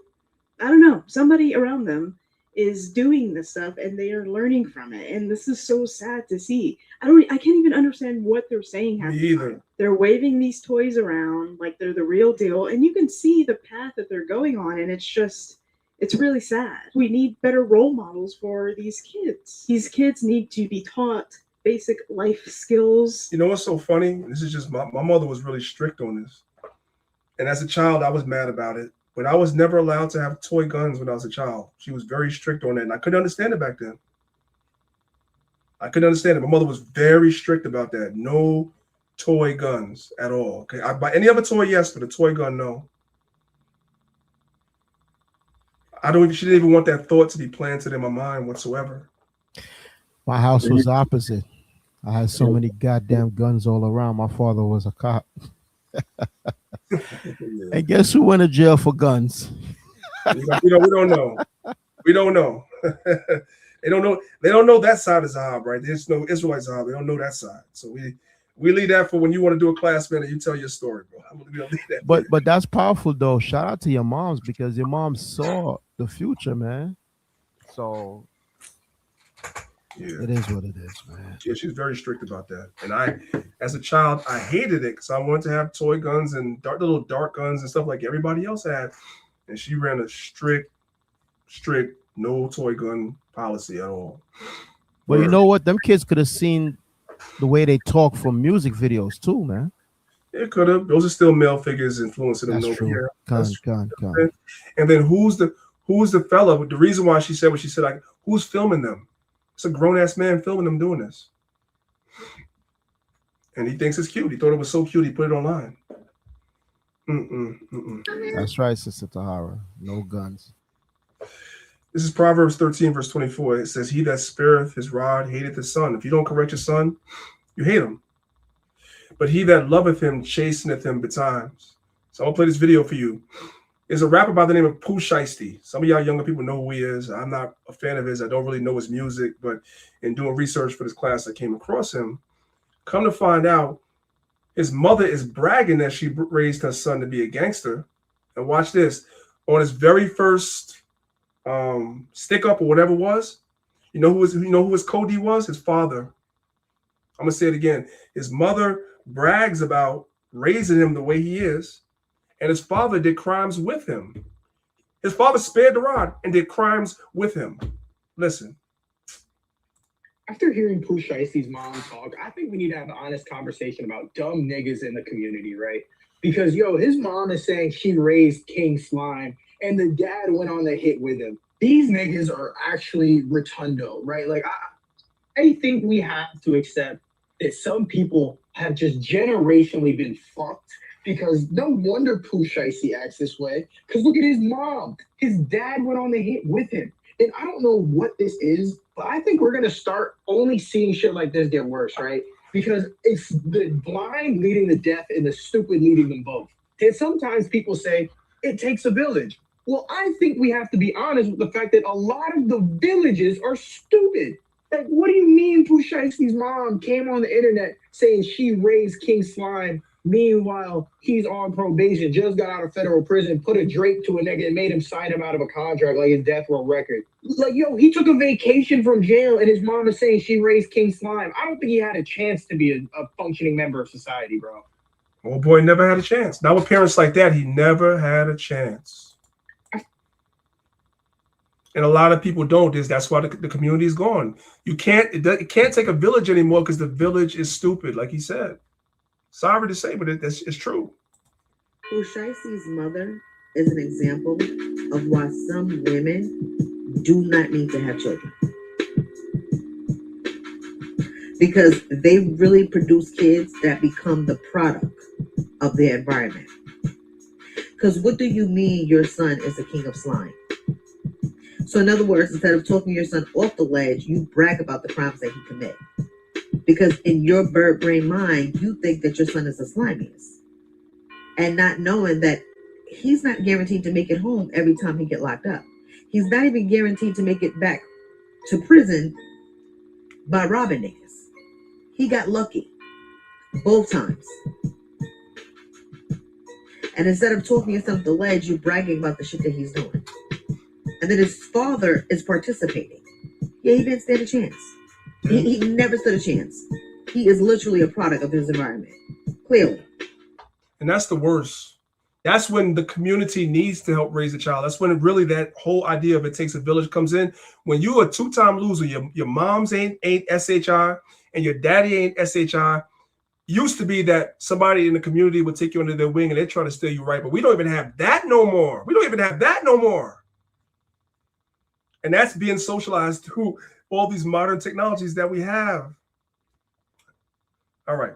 I know that was a lot. We need solutions. We need solutions.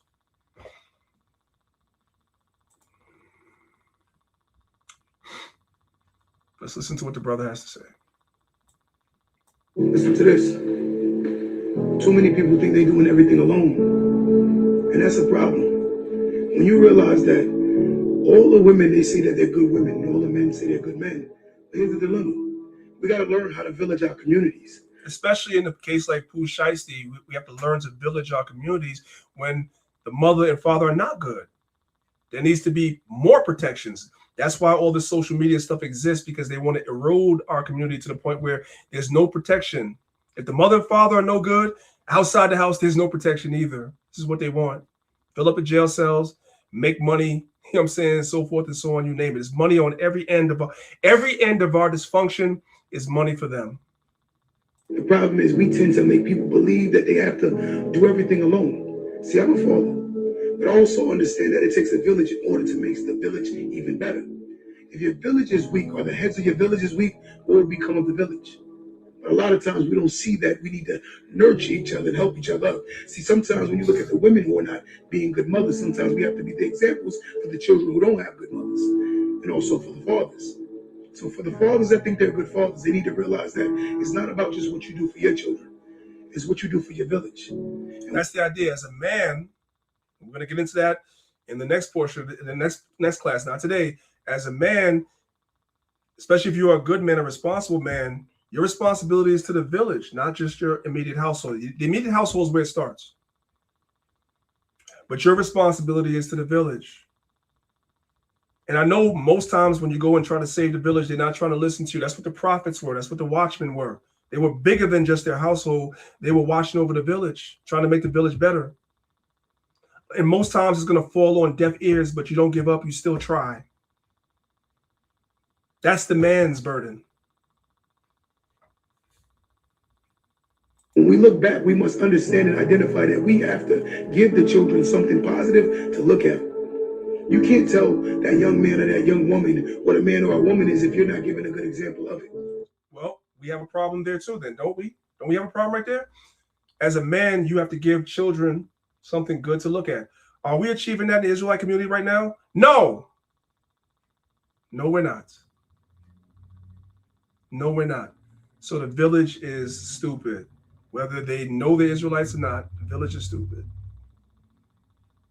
Because even we, and I'm including myself in that, even we are not doing that. We're failing at that. Because at the end of the day, we only mimic and mirror what we see.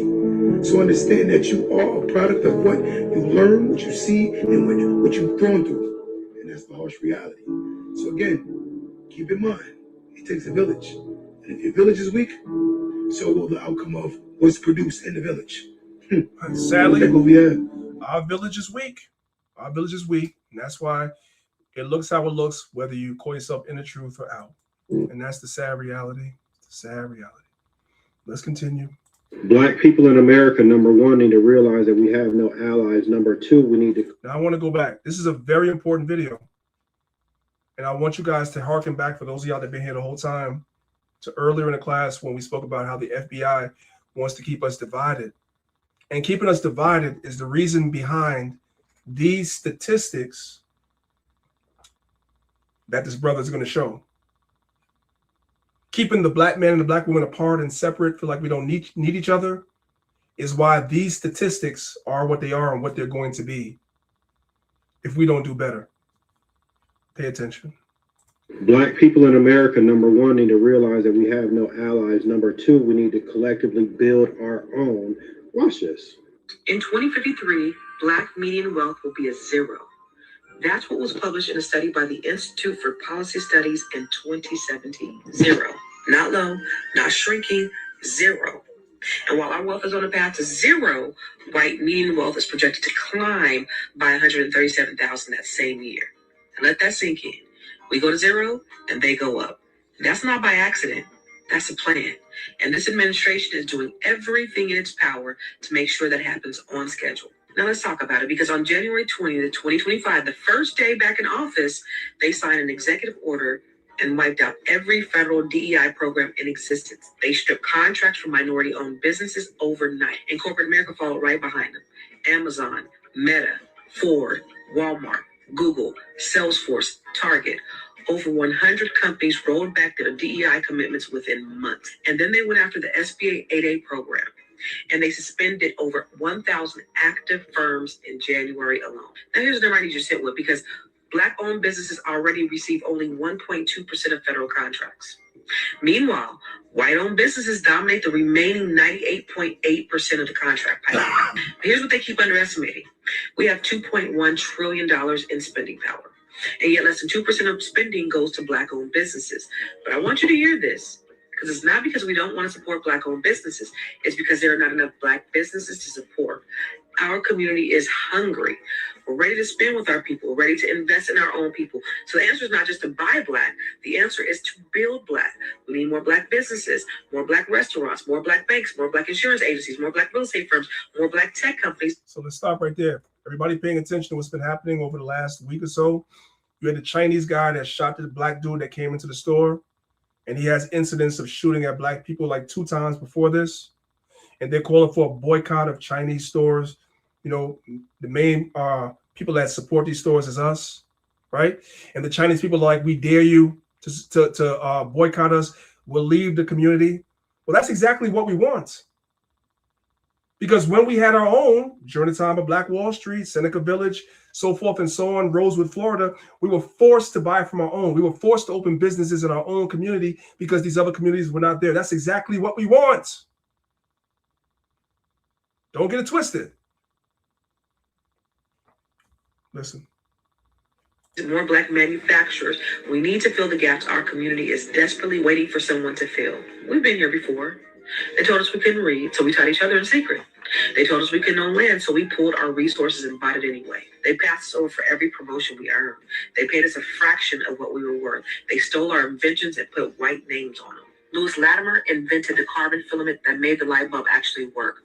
Edison got credit. Garrett Morgan invented the traffic signal and the gas mask. The city of Cleveland bought his invention and then tried to erase his name from it. We've always been building. We've always been brilliant, and they've always been haters. Every single time we build power, they create policy to dismantle it. But here's what they forgot to account for. They done fucked around and gave us the internet. They gave us AI. Now we have the great equalizer. Knowledge that used to cost thousands of dollars in college tuition is now in the palm of our hands. We're waking up to investing, to ownership. Crime is down in our communities, and consciousness is up. They can see it happening. That's exactly why the politicians are getting more aggressive. So what else do? We put the power back in our own hands through collective economics. Seek out Black businesses in every category of your life. And when you find them, be loyal. And if they don't meet your standards, give them feedback to help them grow. Now drop a Black fist in the comments and share this with someone who needs. Excellent advice. I ain't gonna give too much commentary on that. Excellent advice. Let's move on. How many of you guys know what a rent party is? You ever heard of that before? This is before most of us that are listening were alive. They used to have something in the cities all across America, in the Black community. They used to have something called a rent party. Did y'all know that? When Miss Gladys couldn't pay her rent, we would come together in the community and we would throw a party that we would charge for people to come to the party. And the proceeds of the party was used to pay Miss Gladys's rent. Did y'all know that? That's when men and women were together, not on this divided, oh my God, he works a 9 to 5, I can't be with him. Oh, he's a good man, but I want better, I can't be with him. When we were together, this is what we did. So they use our algorithm and our social media and the things that we consume to divide us, to control the way we think. So now we think individualistic and divided and not coming together to make sure Miss Gladys and her children don't get put out on the street. This doesn't exist anymore. People don't even think like this anymore. This is Proverbs 19, verse 17. It says, he that hath pity upon the poor lendeth unto the Lord. So when you have a rent party to make sure Miss Gladys can pay her rent, guess what? You did that for the Lord. Believe it or not. And that which he hath given, will he pay him again. The Most High will bless you when you do stuff like this. We were way more blessed when we did stuff like this than we are today. Check this out. Kelly Street was always a family place. For one, we never locked our doors. If you were late or couldn't pay your rent, you got a rent party thrown for you. And people would donate to help you pay your bills. I'd go to their house and eat one day, they come to my house and eat another day. We played together up and down the streets every day. Our parents went to work together. All the people were never isolated and alone. They were always taken care of. If the kids did something on, let's say, Tiffany Street, Miss Jones on Tiffany Street was calling Miss Nabel on Kelly Street, and they would watch your child. It was very common for the other mothers to spank your kids too. You know, they would beat your kid's ass if they saw their kid doing something wrong. And then you would go home and tell, and you would get another one because that's just the way it was. It was a village. That's when we were a village, but we took care of our own. Now they make it as though taking care of your own is racist and whatever. Every other community takes care of their own. But now that we're looking inward to take care of our own, there's a problem. Nations don't want to see that. They're against that. I'm going to skip this for now. You know, I don't approve of the sister with the daggone septum ring, but she brings out some heavy points in this video. So we're going to ignore the septum ring. We're going to ignore the low-cut shirt because she says something that's very, very important. That's not a knock on our sisters, but I need for y'all to hear this. There's this epidemic where women are calling most of the men today sassy. They're saying men are effeminate, but there's something behind that that's not being considered.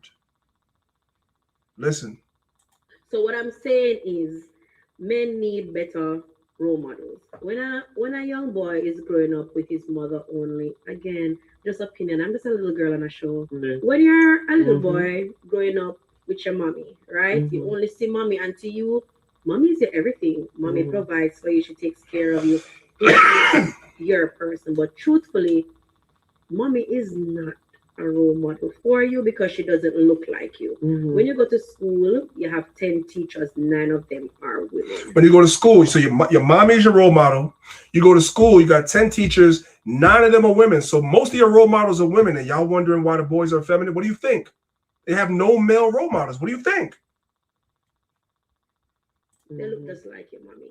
So it's just like young boys don't have enough role models to look up to and say, oh my goodness, I want these positive traits from Uncle Roshane, from Mr. Campbell, from this person. But young girls have positive role models that they can emulate. Strong women at home, strong women at school, strong women at church. And again, I don't approve of this right here. This dude looks like he's 2013, Leviticus 2013, about laying with men. That's how he looks.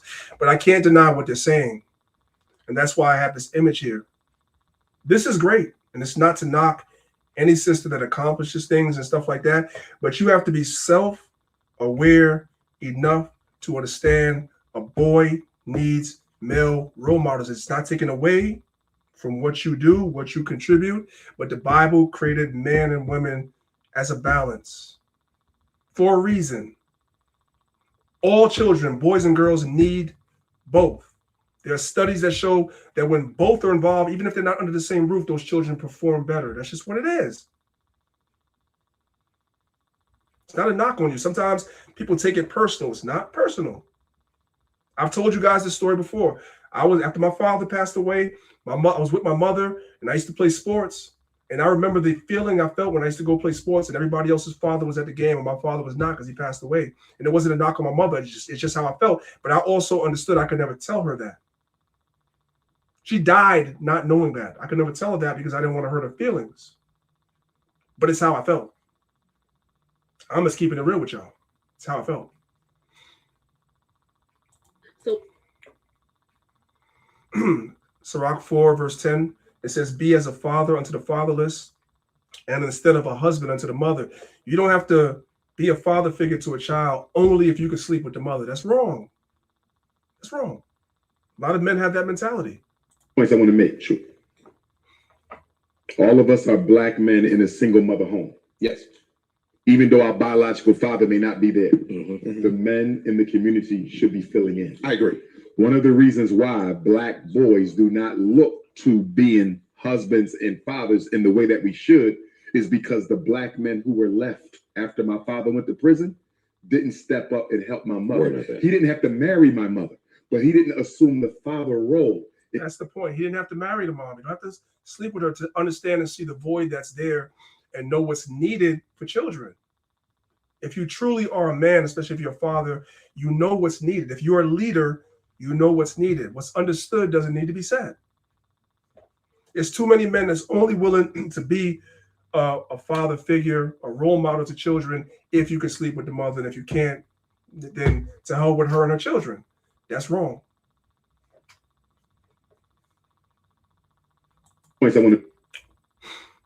Certain things I'm going to skip for right now. I have two important slides I want to place here. I'm going to start skipping stuff for the sake of time. We've almost been going for 3 hours. This is the village doing what mom and dad can't. So I'm gonna set the scene up for y'all. Let's read Sirach 40 verse 30. It says, "Be not as a lion in thy house, nor frantic among thy servants." So here you have young men, right? This young man, particularly with the checkerboard notebook. He has a mother, good mother, right? Lovely woman, I'm sure. But as a young man, there's certain things he experiences that he knows he can't talk to his mother about. She would never understand because she's not a man. His father is in his life. But when he tries to go to his father as a man to talk to his father about things he's going through emotionally and spiritually, his father doesn't want to talk about it. And that's probably trauma passed down from the grandfather to the father, which is why the father can't talk about it. So he has now no outlet. Yes, his father is in his life, but in a capacity where he can't, as a man, go to his father for what he needs from his father. He can't do it. And so you have the village now, not the retarded village, the real village, stepping forward, be like, you know what? You can express yourself to me as a man. I don't need to be a father. I don't need to be with your mother. I just, as a man that care about you, you tell me what you're going through. And I want y'all to listen. Y'all don't hear, listen carefully. You guys do not hear teenage boys talking like this. I want y'all to know they feel like this. They could be even under the same roof with you. And you never hear your sons talking like this, but they feel like this. I, at one time, having been a teenager myself, can tell you I felt like this. And I didn't have nobody to talk to about it. This is God's work right here. This is more of this is needed. Because like I was just getting stuff off my chest. I can't pay for something. You hold a lot in, Ryan? Why? Because I don't feel like I got nobody to talk to. Even dad? I mean, like my mama, but like she just don't understand the stuff. What you do? I know. Mom don't hear you. Yeah, like she can hear me, but like she just don't. It just don't feel the same. Like she can't relate Good. How you feel? How's it with dad? Good. It's like I can talk to him, but it's like he just don't feel comfortable. He don't know how to do what you're doing right now. Yeah. He been through it. So he been through it too. He don't know how to open up. Yeah. First off, King, thank you. Let's give him a hand. Would I be wrong to say you there for a lot of people? A lot of people ain't there for you, huh? Yeah, I'm there for a lot. They're not there for you. Today you get to be, we finna care for you today. And have your back today. Say what you got and you can say as much as you want. The truth is I miss my granny. The truth is I'm really going through stuff. The truth is I miss the old days. Mm-hmm. The truth is I don't stuff in. Come on, man. Come on. The truth is I'm hurt. Keep going, man. The truth is I miss my brother before he changed. Keep going. The truth is nobody really cared. The truth is I miss being together with family. The truth is I'm misunderstood. Give him a hand, man. Show some love. Give him a hand, man. Do better than that. Give him a hand. And that's the dilemma a lot of young men, and nobody talks about it. Men are just told to toughen up, suck it in, and then when they lash out and do something crazy, we're wondering why, because a lot of boys feel like that, and they have nobody to talk to about it. We don't give them a safe space to talk about it. We just judge them when they act out. And sometimes they really don't, as he said. He has a mother and a father, but he can't talk to them about it. And then on the peripheral, the community is stupid, right? So there's nobody to talk to outside. So these brothers, even though they may not be Israelites, but whatever they have set up here, this system that they have set up talking to the young brothers, this is beautiful. This is the village that we're talking about. Because just having a safe space to express yourself may save this young man from jail or prison or something else. You know what I'm talking about? Let's move on. More village activities. It says, blessed be the Lord my strength, which teacheth my hands to war and my fingers to fight. So this is kind of reminiscent to videos that I played in the one about the fathers, right? So here we have the boxing coach, right? So we have a little boy, I think he's about 5 years old, and he's whining and crying, and the boxing coach is giving him some tough love. And then sends him to his father, who gives him some more tough love. So you get tough love from daddy, and then when you go out in the world, you get tough love from coach, right? And learn to regulate your emotions as a man. You can express your emotions, you can express how you feel. What you guys are going to see is the little boy, even at 5 years old, doesn't want to express himself. But they're giving him a safe space, his father especially. Express yourself. Tell me what's wrong with you. Tell me why you're crying. Get it out. Doing that at this age is going to have great effects when he's 15. He's 5 now, give or take. When he's 15, that's going to help him and benefit him in life. Believe it or not. Check it out. Keep your hands up. Okay? All right? I don't hear nothing. Let your dad fix that. Go over there and see your daddy. Let him fix that. Fix it. 1, 2, 3. What you crying for? 1, 2, 3. What are you crying about? Give him a chance to express himself, and he won't. 1, 2, 3, 2. Hey, 1, 2. Okay. So 1, 2. You say something. 1, 2. 1, 2, 3. Good. That's what I'm talking about. That's what I'm talking about. Go run together. So he made him run because he didn't want to say what was on his mind. He just want to cry. Now you're going to give him another chance.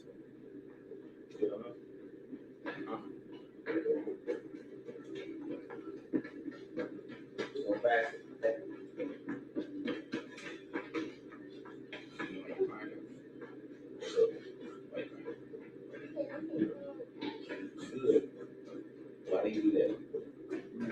You know why you took the eye? Because you didn't have your hands up. You understand?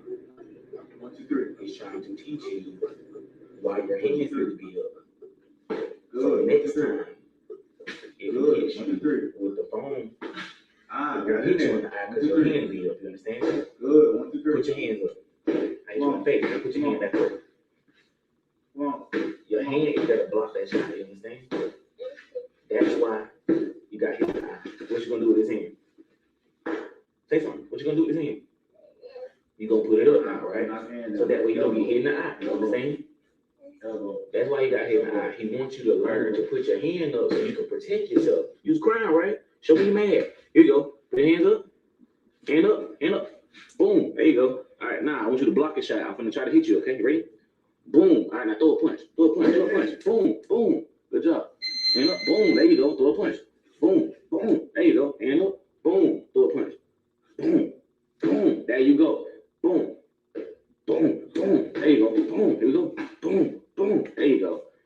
That's why you got hit in the eye. We want you to learn to protect yourself, okay? You all good now? You good? All right. All right. Go back in time. Wait. A young man like that has a chance because he obviously his father is doing a great job, but outside, the village is doing his job as well. He'll have a chance. We don't know how it's going to turn out, but he'll have a chance. And this is where you started. A lot of people wait till they're a lot older than this to try to set these barriers in place right now and teach them these things. That's wrong. I'm going to skip these for now. I'm going to skip these for now. Because I kind of want to bring the class to an end shortly. But this next video is kind of long. And there's a trigger alert in this video again. I want you guys to know that this video is very hard to listen to. But it's right. This is perfectly spoken, and he ate and left no crumbs. He's going to summarize most of what we learned about today in today's class. This is what's wrong with us. This is why the community is retarded.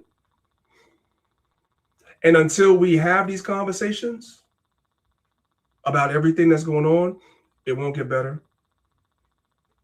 It won't improve. So we have to have these conversations. So I'm going to let him cook. I probably only interrupted once.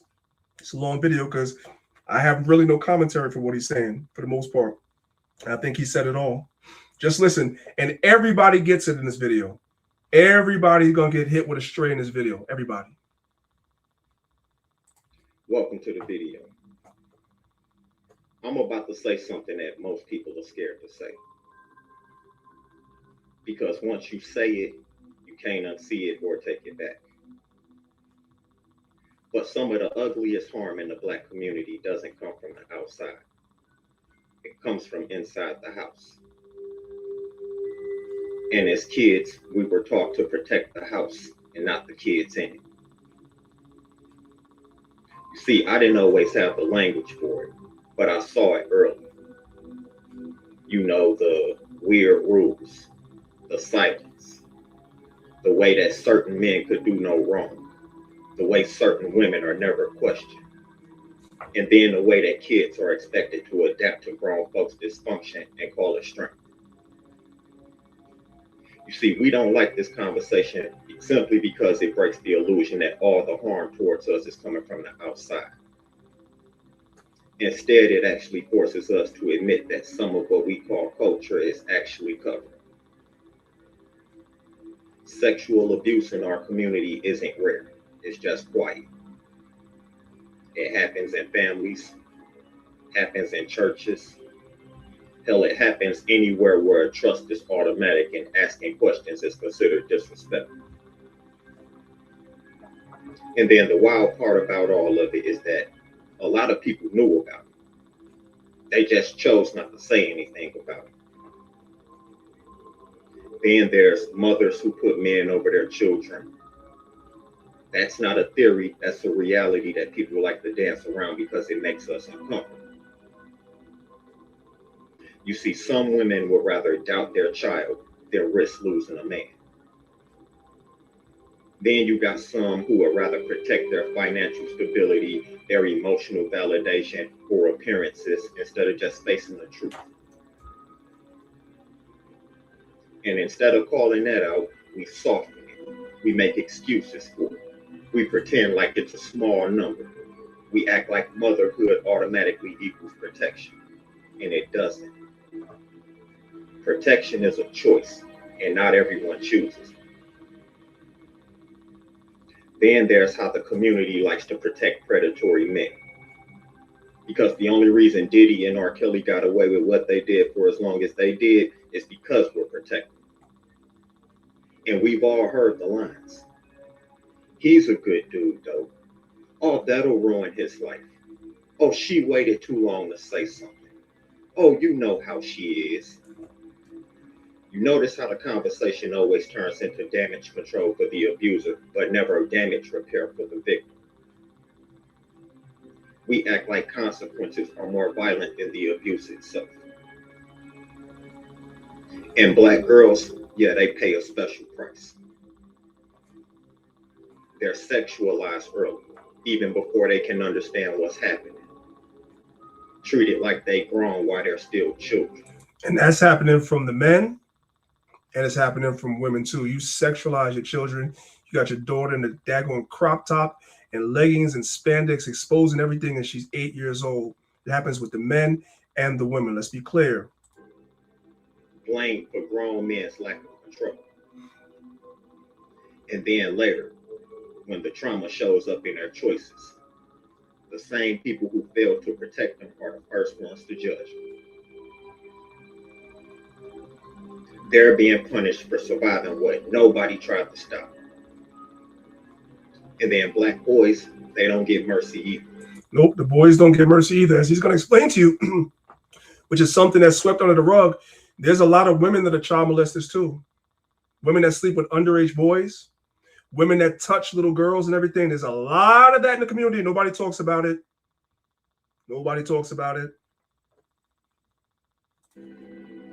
When boys are abused, they're told to toughen up. If the abuser was a woman, especially when it comes to SA, they're told they're lucky. And then if they're abused by a man, they're told to bury it so deep that it poisons everything they touch later. See, we like to tell boys that pain is weakness. Then we got the nerve to act surprised when men grow up numb, hypersexual, angry, or just flat out disconnected. And it didn't come from nowhere. It came from silence. And anytime someone tries to talk about it, here comes the shutdown button. Oh, why are you airing out dirty laundry? Oh, you're helping the enemy. This makes us look bad. As if predators don't already know what they're doing. And that's what we're seeing in the Israelite community right now. What's coming out right now, but what's taking place behind the scenes with certain people, you have other people that's like, oh, you're making us look bad. No, the person that did these acts is making us look bad. Not the person or the survivor that's telling their story. We've adopted this bullshit from the world into the Israelite community, which is crazy. As if silence hasn't already helped them more than any outside threat ever could. Truth doesn't help the enemy, your silence does. Hell, we even drag God into it. Oh, just forgive. Pray about it. Don't touch the anointed. Even forgiveness gets weaponized. Spiritual language gets used to protect adults and sacrifice children. And nobody wants to admit that this isn't faith, it's simply fear. Fear of accountability, fear of disruption, fear of losing access to whatever power, comfort, or status you may have. So instead of the stuff being healed, no, abuse gets recycled instead of resolved. People grow up confused about what boundaries are. Even trauma is normalized.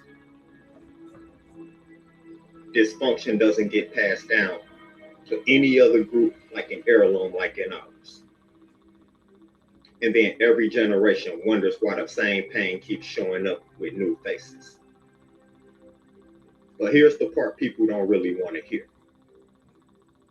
If exposing abuse threatens the community, then the community was already built on rock. Protecting children isn't anti-Black. Holding predators accountable for their behavior is not betraying anybody. Telling the truth isn't hate. But what's hateful is knowing and not doing anything about it. So what's destructive is choosing image over innocence. What's cowardly is you being silent and then calling it unity. And I'm not saying this to tear us down. I'm saying it because I'm tired of pretending healing can happen without us being honest about it. You don't heal what you refuse to call out. You can't protect something if you're being silent about it. And then you don't build strength on top of lies. So if this makes people uncomfortable, good. Discomfort is the price of truth. And we've gone too long letting comfort cost children their safety. And that's the conversation, whether people are ready or not. Leave a like, leave a comment. I'll catch y'all on the next video. Peace. And I like what he said. He said, discomfort is the price of truth. And that's why I put this class together. I don't care who's uncomfortable about what I show. Where's the lie, though? Where's the lie? That's the question. We're messed up for a reason. We have all of our fingers pointed at the world, but this rot is in this Israelite community too. Right? I've done my part in trying to help a lot of people in this community. And most of the time, when I try to help, it falls upon deaf ears or it's ignored, which is why I'm tired of even trying to help anymore. Because most people in this community, I have to be honest with myself, don't really want help. They're not really sincere about this way of life. They have not really truly repented. They haven't. I wanted to believe that they did, but you get close enough, you observe enough things, you realize, nah, you ain't repent yet, man. You just know you're an Israelite. True. But I want to talk about something positive. Shout out to my brother Trap. For those of y'all that don't know, Trap is like the super mega engineer of Israel. I kind of want to show you guys some of his work. He didn't know I was going to do this, but I want to end it right here on a positive note. We never want to leave it on a negative note. So shout out my brother Trap. I'm going to open up a Facebook page real quick. And I want y'all to check out something that he has going on. And if y'all can support him in any way, shape, or form, reach out to him and support him. I'm going to show you his Facebook page and what he has going on. Because we have to be the change we want to see in the community. It sounds cliche, but it's actually not cliche. We have to be the change that we want to see. So this is Antoine Trap. This is his page. Y'all can check him out, Trap Antoine. And I want to kind of show you guys what he has going on here. So this is a video real quick. I'm going to blow it up so you guys can see it. All right. I'll pause it for a second. He has something called Trap for the Summer 2026 application, right? And what he's doing is he's teaching the youth from ages 11 to 19 is a music and life skills program. Students will learn recording. Like, you know, a lot of the young people, when they're young, they want to record. They want to learn how to go to the studio and record and do different things. He's teaching this. If you want to learn how to be a producer, make beats, mixing, DJ skills, podcasting, if you want to be on the music business end, right? The business side, the fundamentals, customer service and other life skills, space is limited. This is from 11 to 19-year-olds. I'm going to play the video, let them talk to y'all about it, and I'm going to show y'all something.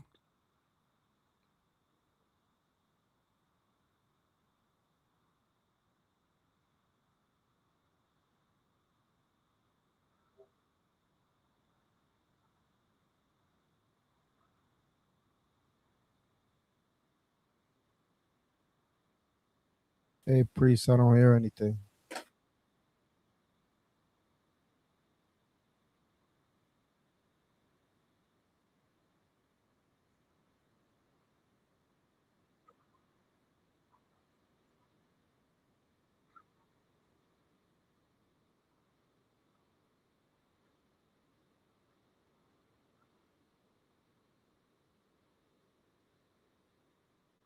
This is what it looks like. This is what it looks like to be a father to the fatherless. This is what it looks like to be a community. This is what it looks like to be a leader. Now, somebody's asking, well, that sounds great. How much? Hey, y'all. People keep asking how much for my trap for the summer program. It's free. It's free. He's taking time out of his personal schedule to mentor children 11 to 19 years old that have a love for music but have no guidance, whatever like that, to take them under their wing, to teach them the skills that he paid for and labored for free.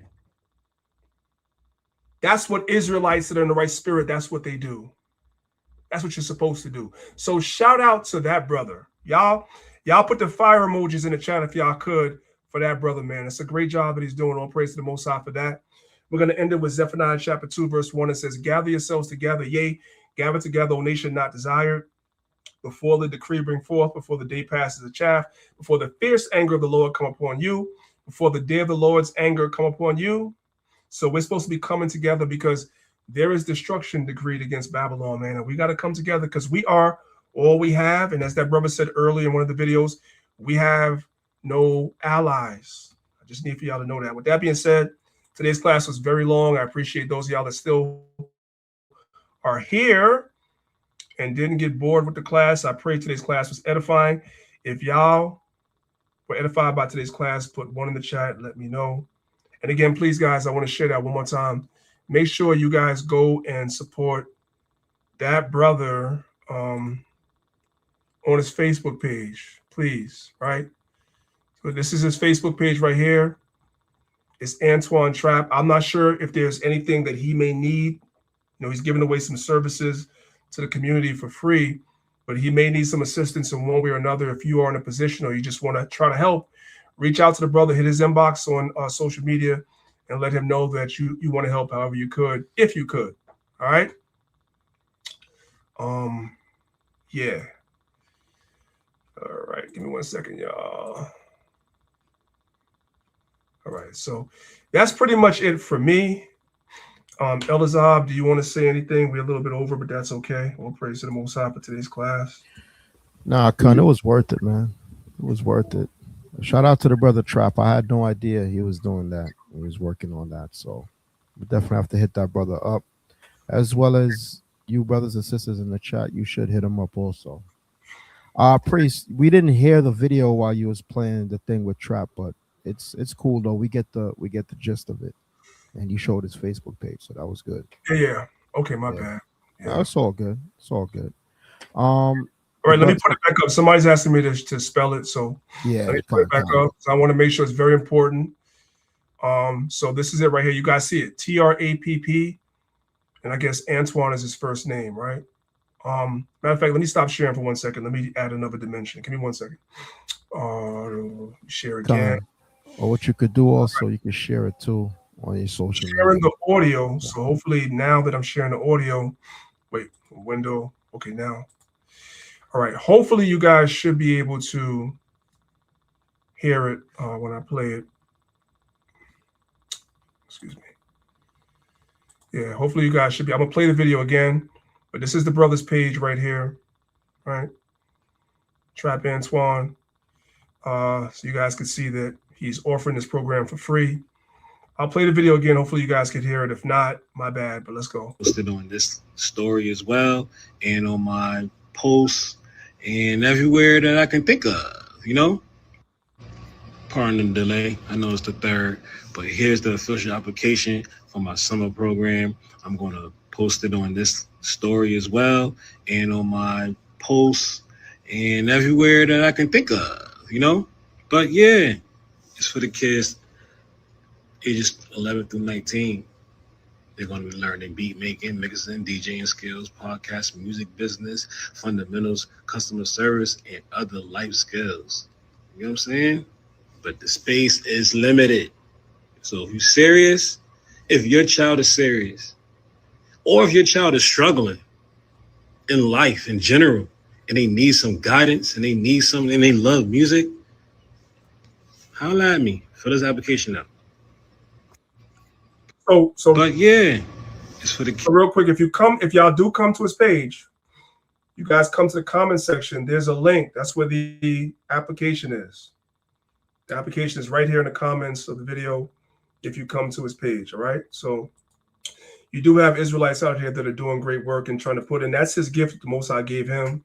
So he uses it in order to help others. And that's something that we all should do. Whatever gift the Most High gives you, try to use it to help others, to empower others in our community, because it's greatly needed. With that being said, Zahab, I'll give you the last word. I'm going to jump on out. But the last word is yours. I think I already said it. It was a beautiful class, man. My only wish is that the things that we learned from this class, you know, we should implement it, meaning that for brothers and sisters who know people out there or family members are still in the truth, still living that lifestyle, still running the streets, still trying to, you know what I mean? And I know they're not going to want to hear, but still do your best to try to give them the word of the Most High in Christ. You never know. The word might not fall on deaf ears, you know? So that's it, man. Beautiful class. All praise to the Most High. Guys, make sure that you reach out to us. Our website is going across at the bottom of the screen. You guys can go to the website and keep up with the latest dates for the holy days. We appreciate everybody that's been donating to us. The different ways to donate are on the website. It's going across the screen. Yeah, and there's other ways to donate as well. Zahab, I uploaded those images that are in the business department Telegram, but I'm not going to go over them now. You and I will talk about it first before I go over them, but they are there. All right. And with that being said, it's your brother Priest Daniel, representing Lions of Israel, Maccabees TV, along with the Elder Zahab. I do appreciate all you brothers and sisters being here and supporting us. Hope the class was edifying, as I said, and maybe there's somebody that you guys know that needs this particular lesson, you know, just send it to them. And if it be the Most High's will, I will see you guys again next week, same time, 10 a.m. Eastern Standard Time. With that, I say shalom. Spacious air, reflecting the way of life under the Florida sky. Even the lobbies funnel in the great outdoors.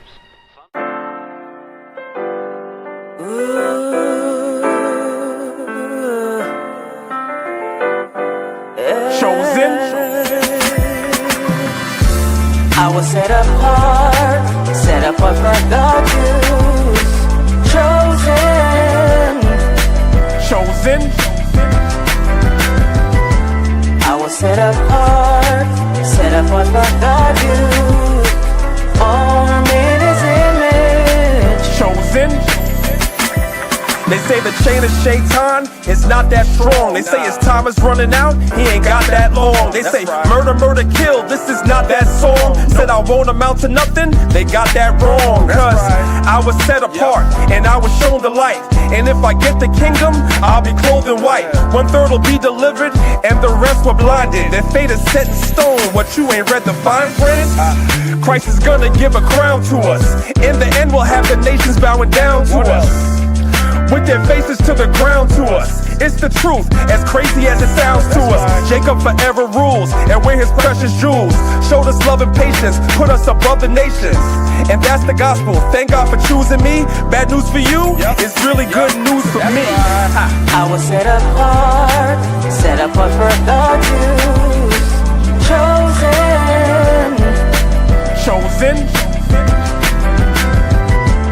I was set apart for God use. Formed in His image. Let me tell you why. We have a different kind of shine, a different kind of mind. The rhythm's not the same, we're on a different type of time. With a different kind of pace, a different kind of race. The season's not the same, we have a different kind of taste. A different kind of salt, we are so not them. Got my sword and my shield, man, I'm so locked in. And when I came to serve Yahweh, put my whole heart in. So I can't sit calm, I'm no Martin. And that's a reach, y'all, chosen to teach y'all. Every Sabbath you can find us in the streets, y'all. Dear Ya Allah, my nickname is Priest, y'all. In the gym, they say that I'm a beast, y'all. Set apart, the nations all hate me. Set a trap, they lying in wait for me. Chris Paul, they don't wanna play with me. But if you love me, I'm asking that you pray with me. Cause I was set apart for God's use. Chosen.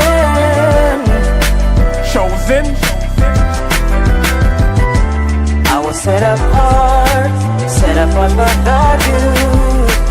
Formed in His image. Chosen. And thou art apart and holy people unto the Lord thy God. The Lord thy God have chosen thee to be a special people, chosen above all people that's on the face of the earth. That's Deuteronomy 7 and 6. That's you, black and Latin man. Chosen. That's you, black and Latin woman. Yeah. And we the chosen. Chosen.